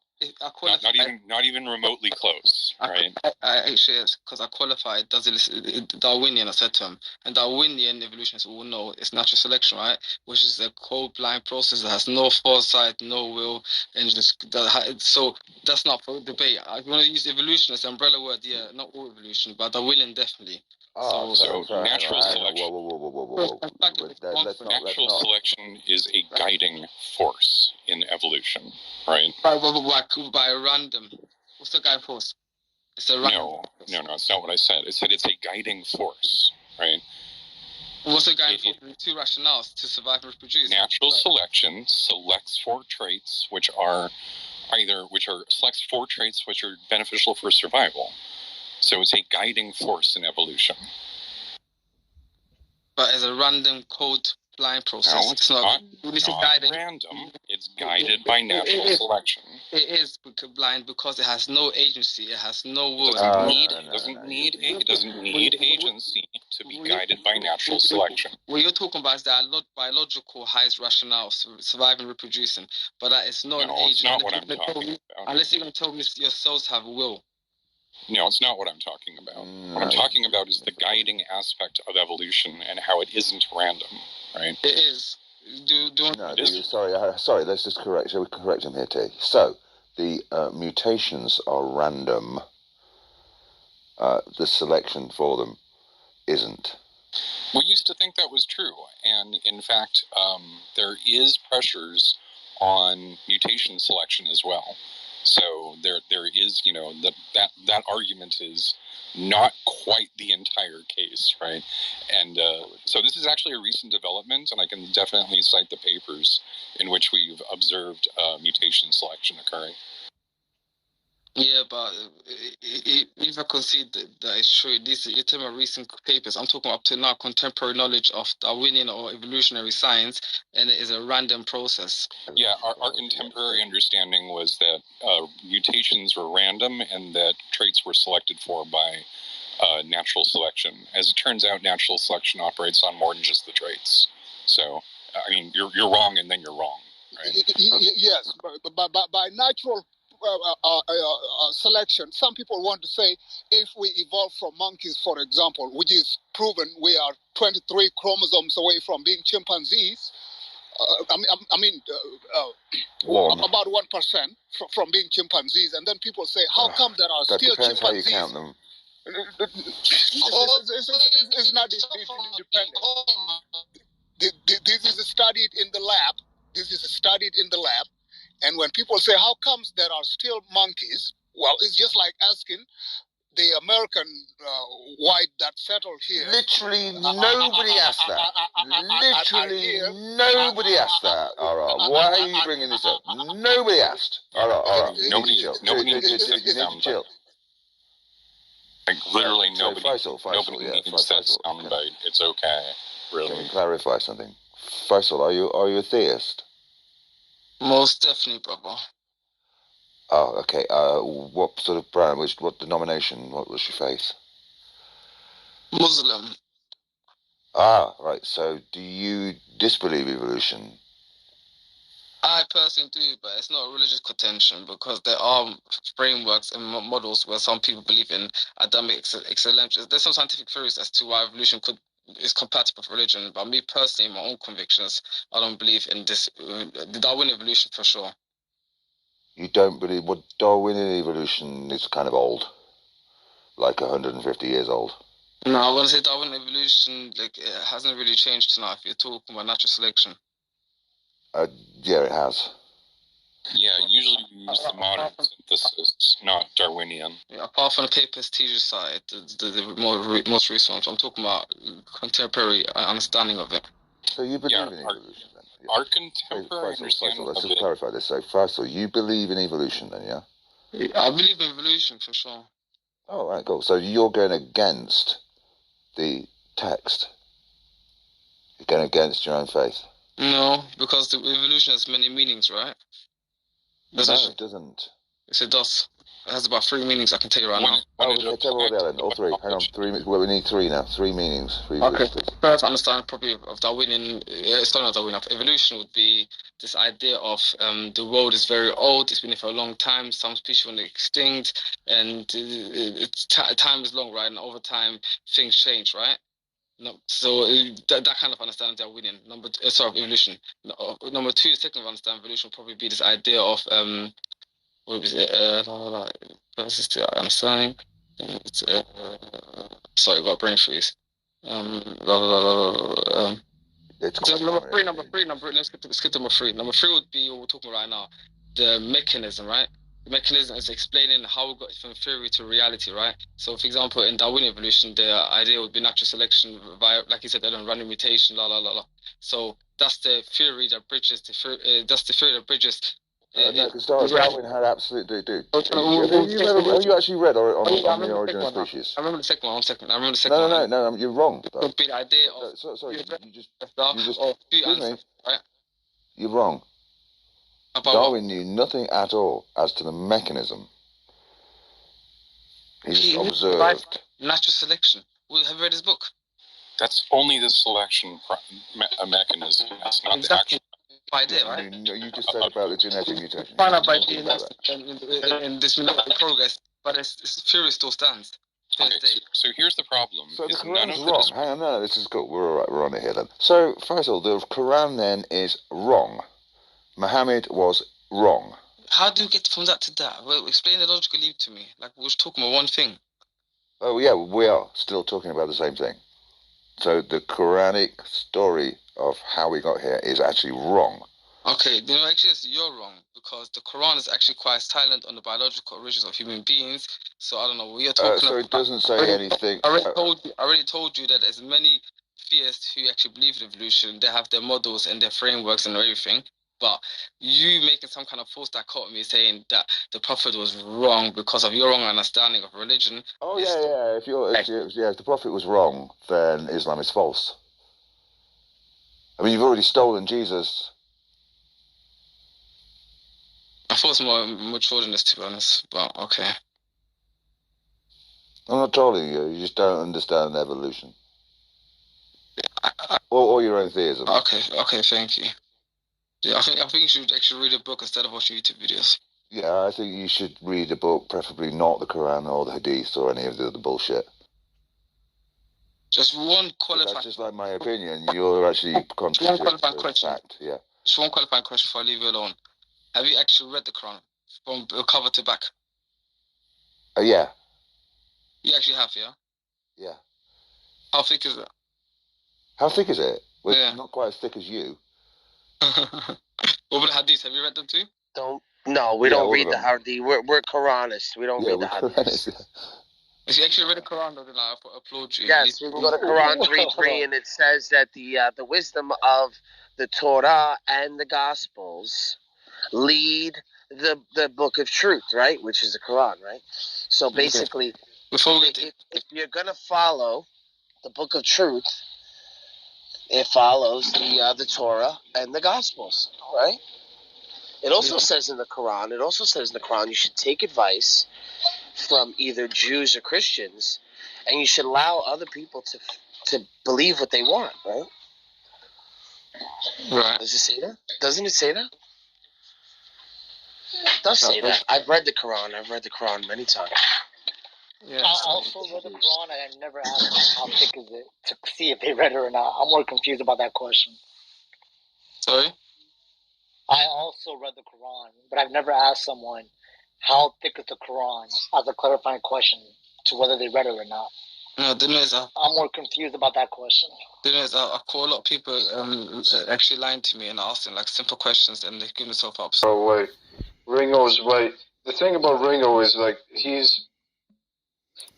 we have to let the man speak. So this is the thing, right? Some of the atheists come in and they start making arguments. And I've been listening to Ringo for the past hour, and he literally hasn't made a single point that makes any sense or is helpful to the conversation at any point, right? And I've just waited for him to stop talking, because one of the things atheists do is they come out with their irrational bullshit, right? And just make themselves look bad. So we have to let these people talk as much as they fucking possibly can, because they're going to look like shit in front of everybody, right? And one of the problems the theists do is they try to argue, right? Because atheists use trigger words and they talk shit about God, right? And that's when the theist comes in and tries to defend God. Now, if you just don't do that and you let them talk their shit, guess what? They don't have any points, right? Just like Ringo, okay? And Ringo is just a satanic fucking asshole that just comes in and is aggressive and just bullies people every single time. He bullied half the room out of this fucking... half the people out of this room. Look, we used to have like 25 people. We got 11 now because he bullied everybody. That's just what they do.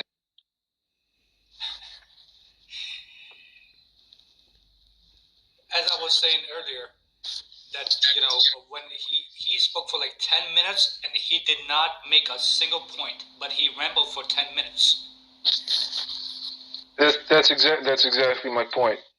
Oh, look, he ran away.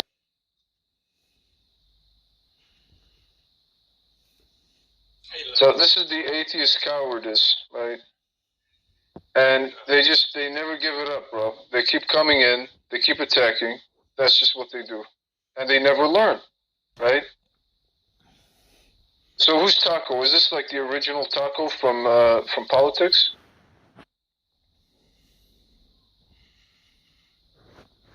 Sure. I don't hey, know. Taco, are you Taco for Politics, bro? Your mic is muted, Taco, by the way. You're muted. I can't hear you at all. Yeah, there's no adjustment for volume on this app, dude. You really do need to get near into your mic, isn't it? Okay.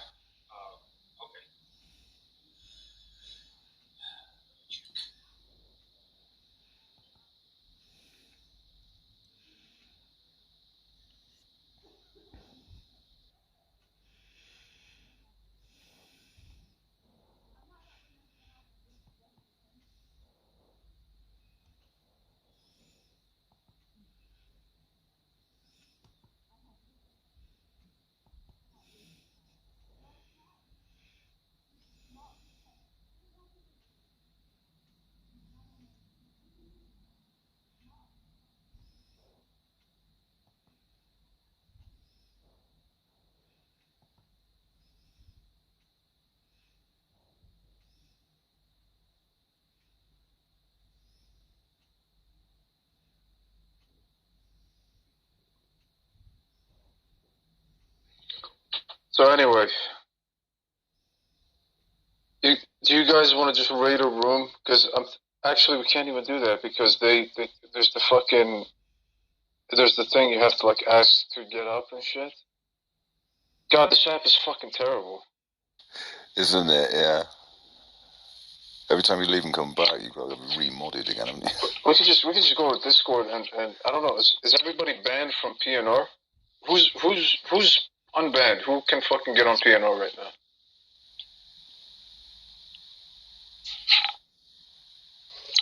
I mean, the only place I've ever been banned from was selfies. And that was thanks to you, Johnny. I mean, I can. Yeah, that's not my fault, bro. You did that to me, man. You can't put that on me. Hey, I might try to get us unbanned off selfies, by the way, because Contrarian came in and he was, we were doing a thing where, like, he told me to DM him a bunch of shit and he was going to send it to Sophie, and then he sent me what Sophie said, type thing. And she's really pissed, and she's like, I'm not going to apologize to Johnny, fuck him, he's a piece of shit, he's not real. So I might just make shit up and get us all unbanned so we can go back into the server, but I think it's empty. Yeah, I don't think anybody hangs out in that server anymore. Yeah, I haven't actually been banned from there. I've been banned from everywhere. No, but here's what she did, right? She systematically removed anybody that has half a brain cell, right? And the only way you can be on that Discord is if you have a quarter of a brain cell, right, or less. And so that's the problem. So you join that shit, and it's filled with dumbass retards that just agree with everything she says. That's it. I feel offended because I'm not banned from Sophie. In that case, I agree with Johnny. That's why I'm offended. The truth hits. The truth really hits.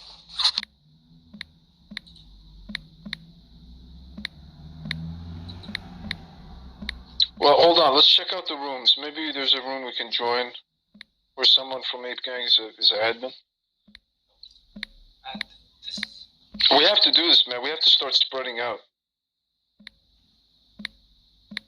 Oh, but by the way, I don't know if you guys know this, but Kat fucking deleted me off Clubhouse, and she said she doesn't want me to be associated with her. So I don't know what the fuck, man. That shit upset me. So can you guys tell her, because in 5 days I'm gonna leave. Can everybody just tell her that I left? Because I don't think she knows that I'm going on vacation or leaving. Can you guys tell her that I left because she shattered my heart and destroyed my heart, and that I started crying like a bitch for like 10 minutes, right? Because of the pain and suffering that she caused me from deleting me from her friends list. I don't care if I dirty my own name. I just want her to feel bad. Like I would love for her to feel bad. That's it.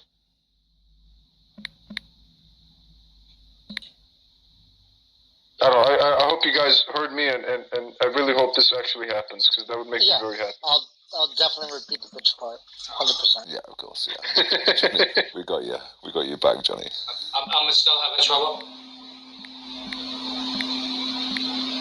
But make sure none of you guys snitch. I want her to think it's real and it's serious.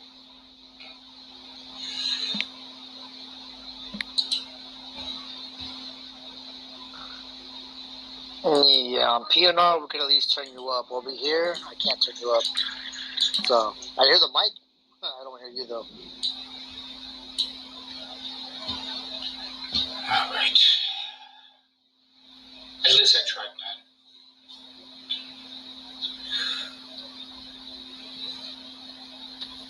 Yeah, so, does anyone have a topic? Anything? Maybe even from the news. Whatever. I haven't seen the news. What's happened? Anything? Does anybody watch the news? Yeah, I have a good one from the news. So, an ex-Amazon employee was found guilty today of masterminding an epic hack. She left Amazon, but what she did while she was there, she developed this software to figure out misconfigured Amazon Web Services servers.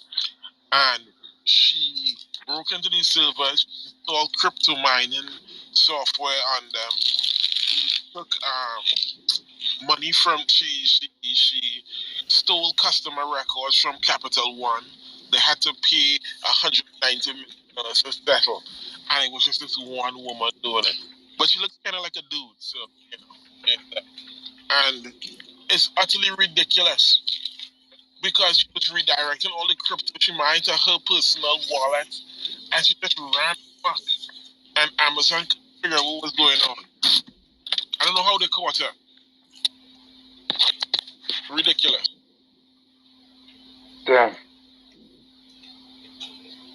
Hold on, let me actually look some stuff up. Maybe there's a conversation to be had about it. Hold on. She sounds pretty good with money. Was she Jewish? I don't know what she was. It's an incredible. Did her last name finish with a Isha, or did it finish with a Stein? Stein.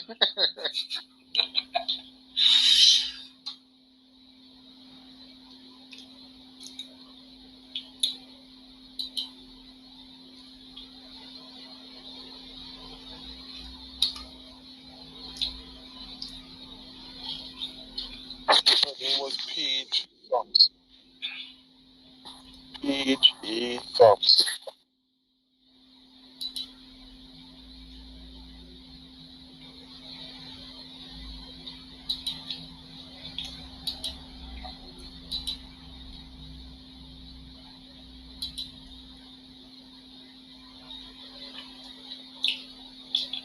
Are you guys running this app on PC? Well, apparently it doesn't work. Oh, well, I found something that says it works, but I haven't tried it yet. It's just fucking incredibly difficult to use on a phone, and yeah, you can't do anything about volume. Yeah. Okay, this is what it says. It says. Sorry, go ahead. The software is called LSF, there's a way you Club can. Deck. The LSF, there's a way you can do it. Yeah, Club Deck. You can get that on your PC, but it's not official, and you know, I mean, you could get hacked by downloading that because it's not actually from Clubhouse. They didn't do this. Some random, possibly a homeless hacker, right, created Club Deck. So just be careful. You know what I mean? So it's not from Clubhouse officially. But yeah, anyway, so I just read this, and it says SpaceX pulls off 3 launches in 36 hours. What do you guys think about SpaceX going out to space 3 times within 36 hours? Good for them. It's a bit of a waste of money, isn't it? Why 3 times? What's the point? That's real. That's one of the space is not. Yeah, you don't believe this anyway, Johnny, do you? So. They did it to convince you that space is real, Johnny. Hey, over here I read the BBC is saying that the UK is getting hotter. Is this a fact? Is this true, LSF? Well, give me a call when it does. Yeah. It's been happy solstice, everyone, again. Yeah, it's fucking boiling here today. But on the whole. Yeah, they're growing grapes in South England now. Like high quality grapes. Oh yeah, English wine is actually pretty good, you know. Yeah, and the same thing in Maryland. We couldn't grow grapes before. I'm growing grapes. I have like 2 great plants that actually produce grapes. I think I'm going to have to expand it out. That wasn't possible before. Apparently there's like heat waves all across the globe. I mean, there's, you know, all over the place. Seriously, I'm seeing another one. Heat wave threatens 100 million people in the U.S., closing schools and killing cattle. It may last another week. That's the title of the next one. So apparently this heat wave is hitting a lot of countries in many different places. Yep. I didn't even notice. Like, yeah, I mean, things are getting hot, but I barely noticed anything. Seriously, I thought it was all normal. Researchers believe they have finally pinpointed the origin of the Black Death. Is this the plague? What's the Black Death?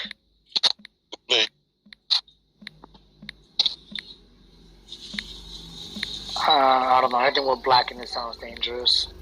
It was the. Okay, yeah, it's the plague. The second plague pandemic, which began in the 14th century and swept through Europe, Asia, and elsewhere, killed millions. ended societies, and even halted wars. For decades, researchers have chased leads and debated where the pandemic originated with plenty of theories, but little certain evidence. Now new analysis of ancient DNA pulled from a burial ground in the modern day Kyrgyzstan dates the plague's explosion to the year 1338. Okay, wait, hold on. Inside the teeth of bodies of several people buried, the DNA exclusively related to the strain that caused the Black Death less than a decade later, and also to the majority of the plague. Okay, well, apparently it's in the Kyrgyzstan or some shit where they found it.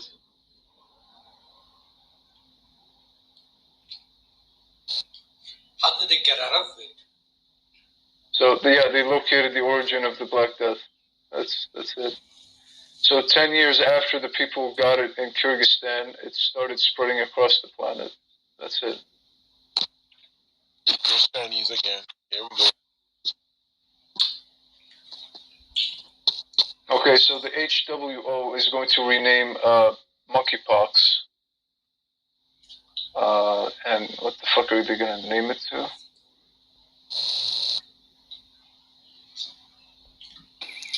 Do you know what it does, Johnny? Monkeypox. Wait, whoa. In the UK, a survey of 125 monkeypox patients found that 99% identified as men who have had sex with men. Gay men. This literally. AIDS. Jesus, no, this is not even AIDS. This is like super AIDS. What the fuck is this? No, it's not. Okay, do you know where the locations in which it's been discovered? And by the way, you can be immunized against it. It's mostly popped up in sexual health clinics. And gay men are more responsible than the average people in the population. So yeah, it has actually shown up first in gay men. Don't jump to any hasty conclusions here, Johnny. Remember San Francisco in the 1980s? We need to grab all those 125. Here we go. And fucking just get rid of them and burn them alive. That's how we get rid of monkeypox. Jesus Christ.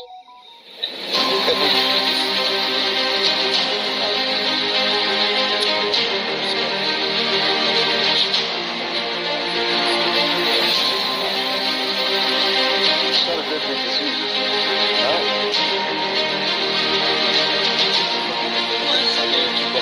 Alarm going off in their back.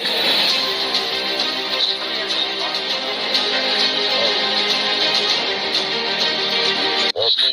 Yeah, I'm going to go and kill someone in a minute. There we go.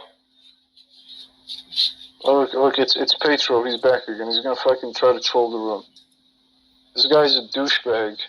I'm staying out of this.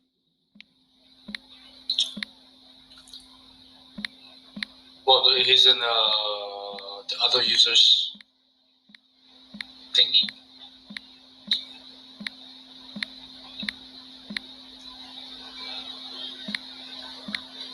Oh man, it's so fucking hot today. Ugh.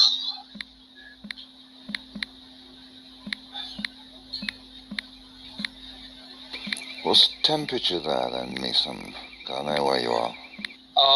As of right now, like it feels like 106 degrees. So in Celsius, it would be probably like 40 some. Yeah, that's hot.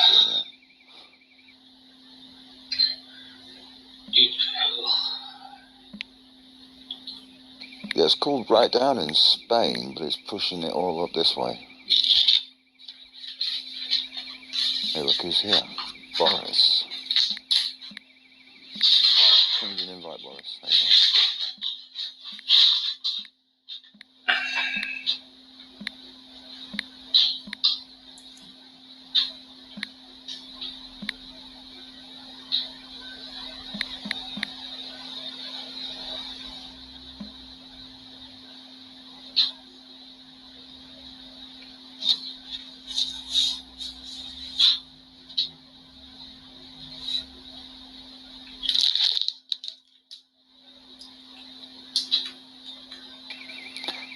So I can remember when alarms were invented, kind of like, car alarms, or when they first sort of popped up. And people used to be, hey, the alarm's going off, quick, run out and check my car. And now, no one gives a fuck. Because idiots like my neighbours just have their house alarm. I think it's the house alarm.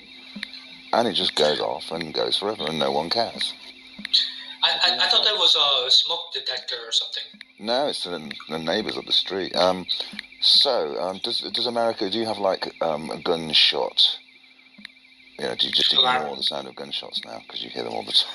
Well, there is a technology. It's called shot spotter. So at least in Chicago, we have these these thingies that are on top of the light bulbs, and they somehow create this triangle of sound waves, so they can exactly tell you the exact location of where a gun was shot. It helps the police department.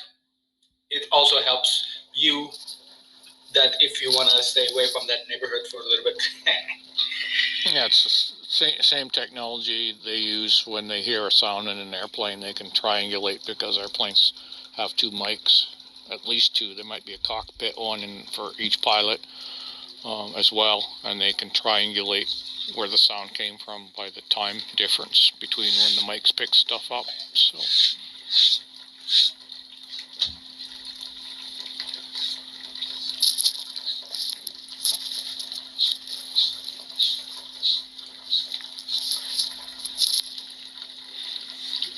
And it works better if you have tubes. Inside joke.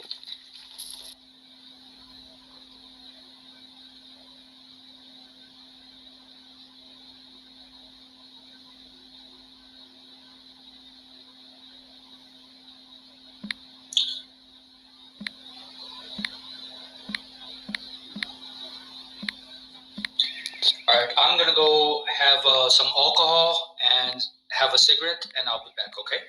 Yeah, I'm gonna kill you if you do. Metaphorically. Cigarette only, bro.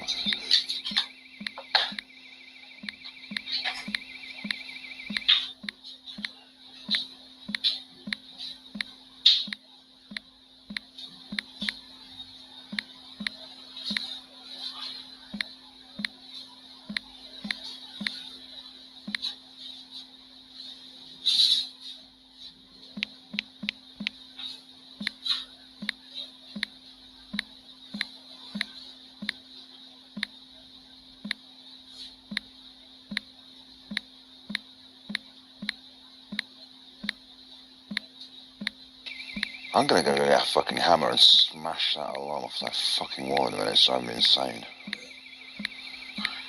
For fuck's sake.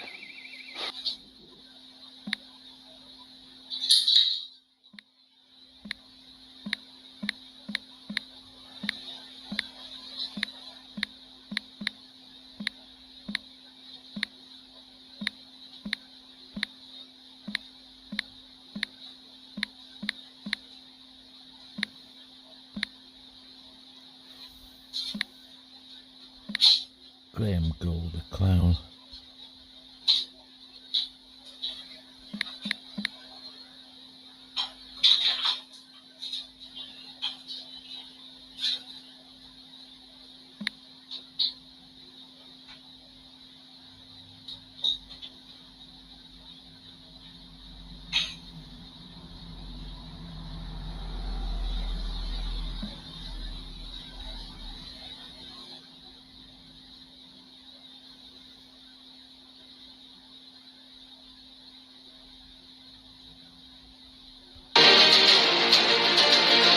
Sort of shtick, if you will, is reclaiming the word fundamentalist. I describe myself as a fundamentalist, and I think... Blah, blah. No, I can't listen to you, CJ. No, thanks. I'm on, what's this guy's name now? I'm on Nick Stayer's website. No, I don't come to your channel. I'm subbed. Hey, what's going on? I don't bother. Hey, Mushroom, how are you? And I certainly don't go to Graham's channel.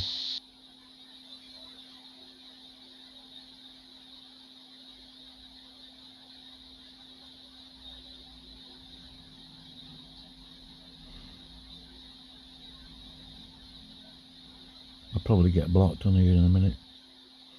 Cheryl's in there with her massive power.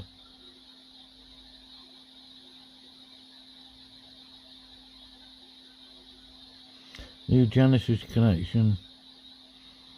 Weird. She is the wife of oh, what's his name now?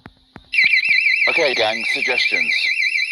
This house is empty, sold, and about 100 yards from my fucking bedroom window. I don't know what to do. Call the cops, they won't do fuck all. Hammer is my solution.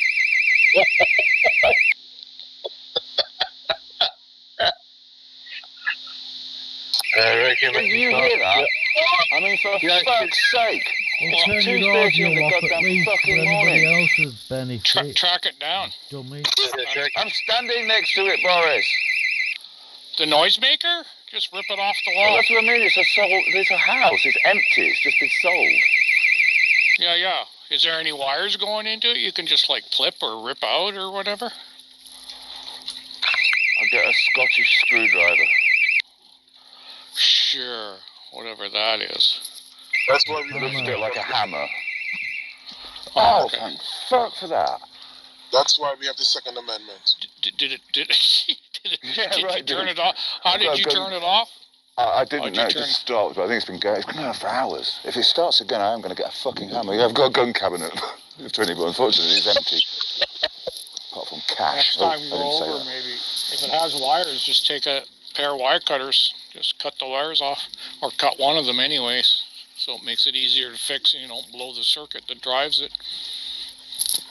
Oh, I don't give a fuck about their circuit, dude. They're more than welcome to come round. Yeah, but, you know, if you're malicious about it and you damage the thing, they'd get more upset, right? You know, they could charge you for being in the house, or is that outside?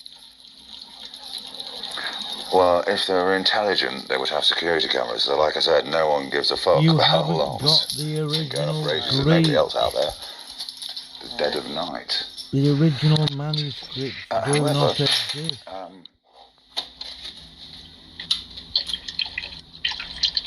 Graham Gold, he will delete the italics from his King James Bible on screen. The guy's a fool. LSF, are you sweating like crazy, man? Fuck. I won't go to his channel. Really. I certainly won't allow him in my studio. No, thank you. It's daytime though, Herbert, isn't it? So. Yeah, it's like 9 o'clock at night. Oh, of course, yeah. Well, East Coast, aren't you? I'll have a look for my thermometer. Where is it? I've got one somewhere. Did have. Yeah, it's cooled down. It was late 20s, probably about 30°C, maybe. Touch this afternoon.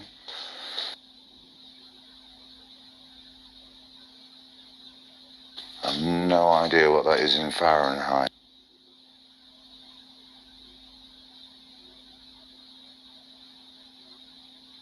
According to my state's temperature, it is about 79 to 81. That's bearable. That's nice. Easy to convert, LSF. Just multiply it by 2, the Celsius, subtract 10%, and then add your 32, and it's bang on. It's 27 degrees Celsius. Yeah, that makes more sense. I don't know why you guys don't just get with the program. Although, I do think in miles per hour and miles in distance. And yeah, feet above sea level. Not too good with meters of height.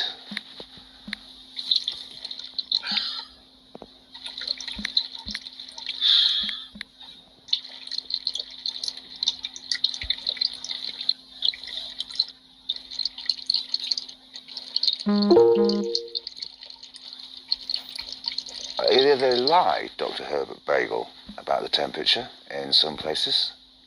So in about 19, I'll tell you which year it was, in 1998, I was in Cyprus for 6 months, and there was a heat wave in Cyprus. You know, Cyprus is far into the Mediterranean, near the coast of, near Beirut, near Israel. And yeah, the law over there states that if it gets higher than 47 Celsius, which is fucking hot, then everybody goes home from work. So every single day during this heat wave, and there were people just being found dead on the beach and stuff. They kept saying every single day it was exactly 47 degrees all the way through a heat wave, and it was much hotter than that. It went over 50. Man, it was hot. Yeah, there's a little town about 3.5 hours, 4 hours from me that burnt down last summer. It reached a temperature of 49.5 Celsius, which is 121 Fahrenheit.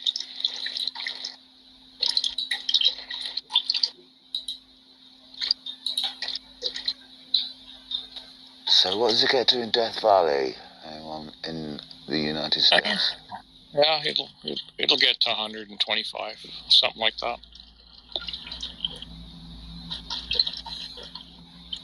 Right now it's 108. It's 8 p.m. over there.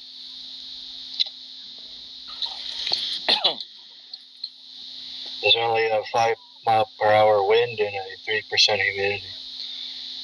That's a lot. Yeah, high humidity. We got 80% humidity, man. Yeah, high humidity is the same in Britain. Yeah, the high humidity is actually worse than the hot weather, because I'm all good with heat. When I'm in Tenerife, it's much lower humidity, much more better.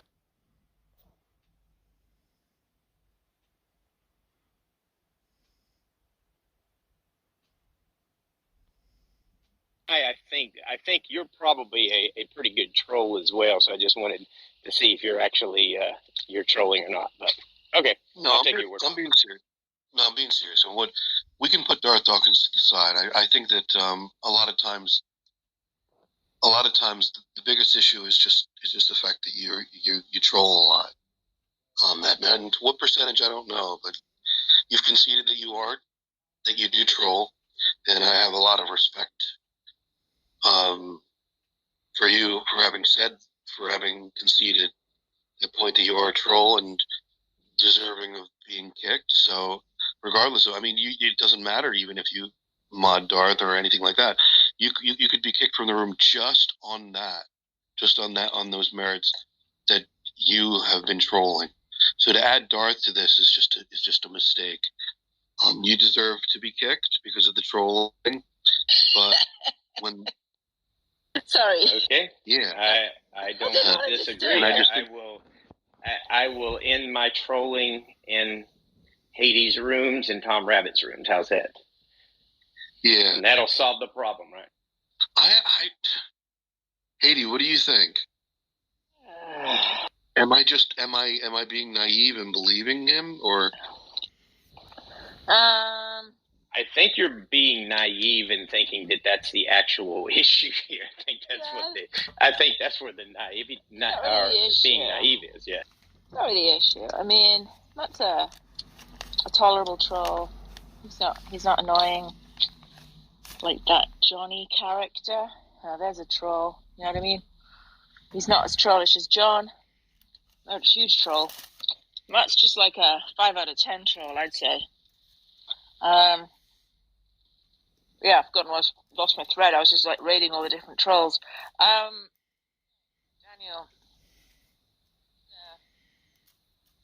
What is it? An immovable object meets a thing? I know what you're saying. You know what I'm saying, yeah. It's I can't remember the other. The immovable object and the other something one. Another. Unbreakable thing? I don't know. Yeah. So what is the immovable object and what is the other in this metaphor, or whatever you're saying? I think you're the other, whatever that is. And I think some people are the immovable object, and people I won't name. And you know, you know what you are? Here's what you are. You're between a rock and a hard place. The rock is Duck Dawkins.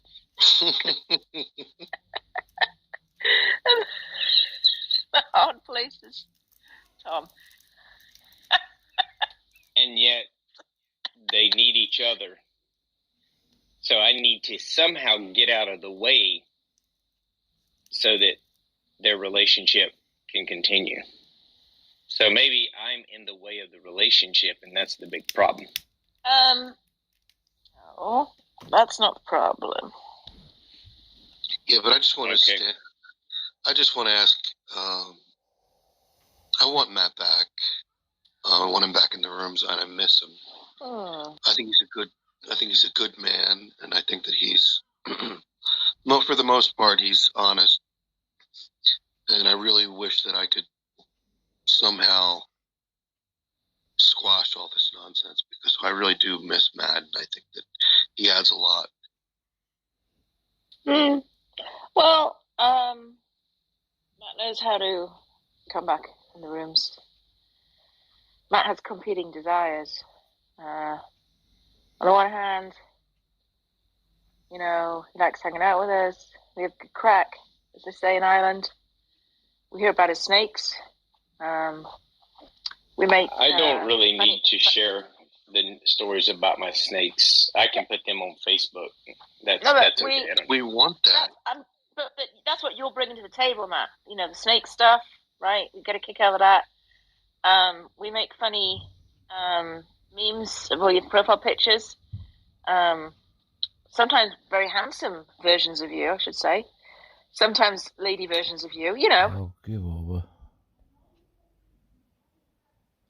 Sounds like a back-patting contest in there.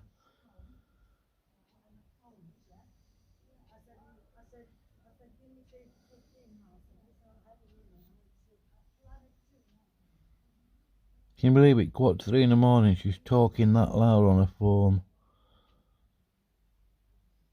Like everybody else needs to hear what she has to say. Or at least be aware that she's yakking on her damn phone. True.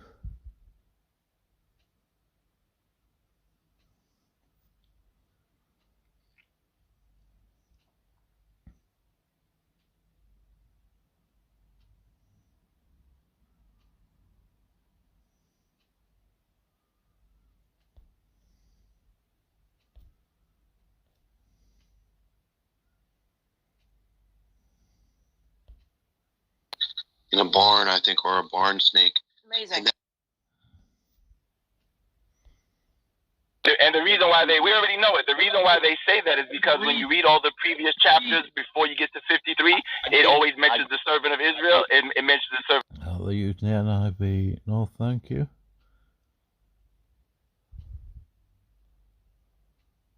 Nothing on Clubhouse worth listening to, really.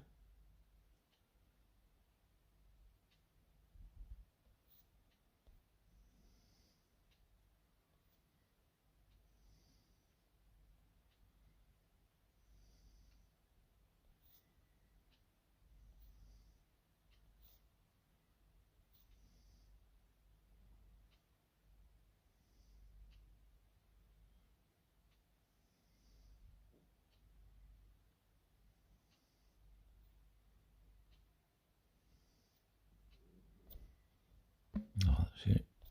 I might come back later. Just on time, Nick. I appreciate that. I understand these opening statements do fly by. So to the audience, I do see questions flying in. So again, that's awesome. I appreciate how engaged this audience. Because it's a classy channel, isn't it? Standing. You've got class.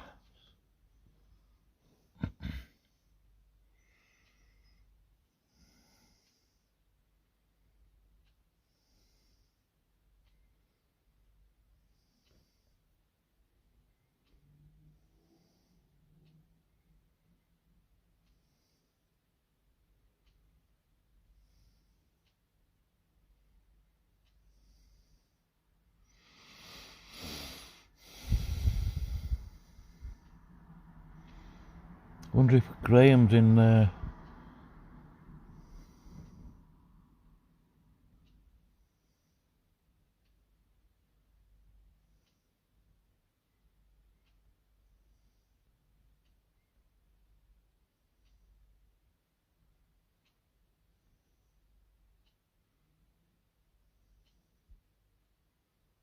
Oh, there's praise.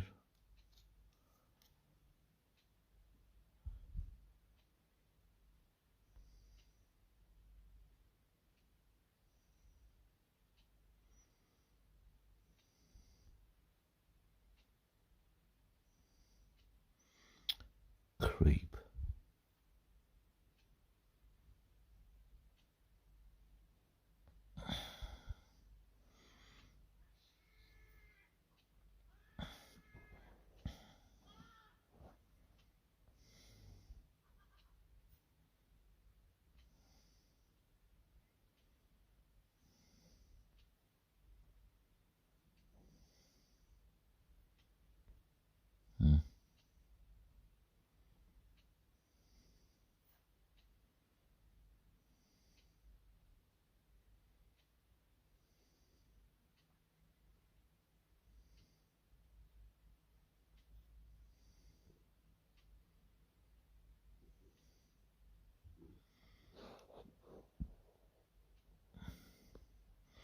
No need for Latin.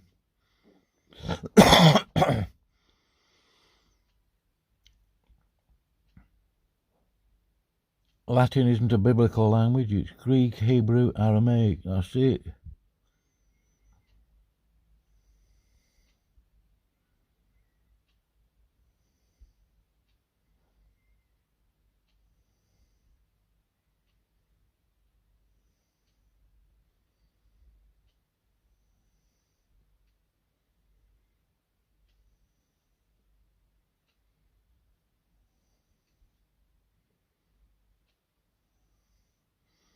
Oh, where's Graham? I thought he'd been there spurging.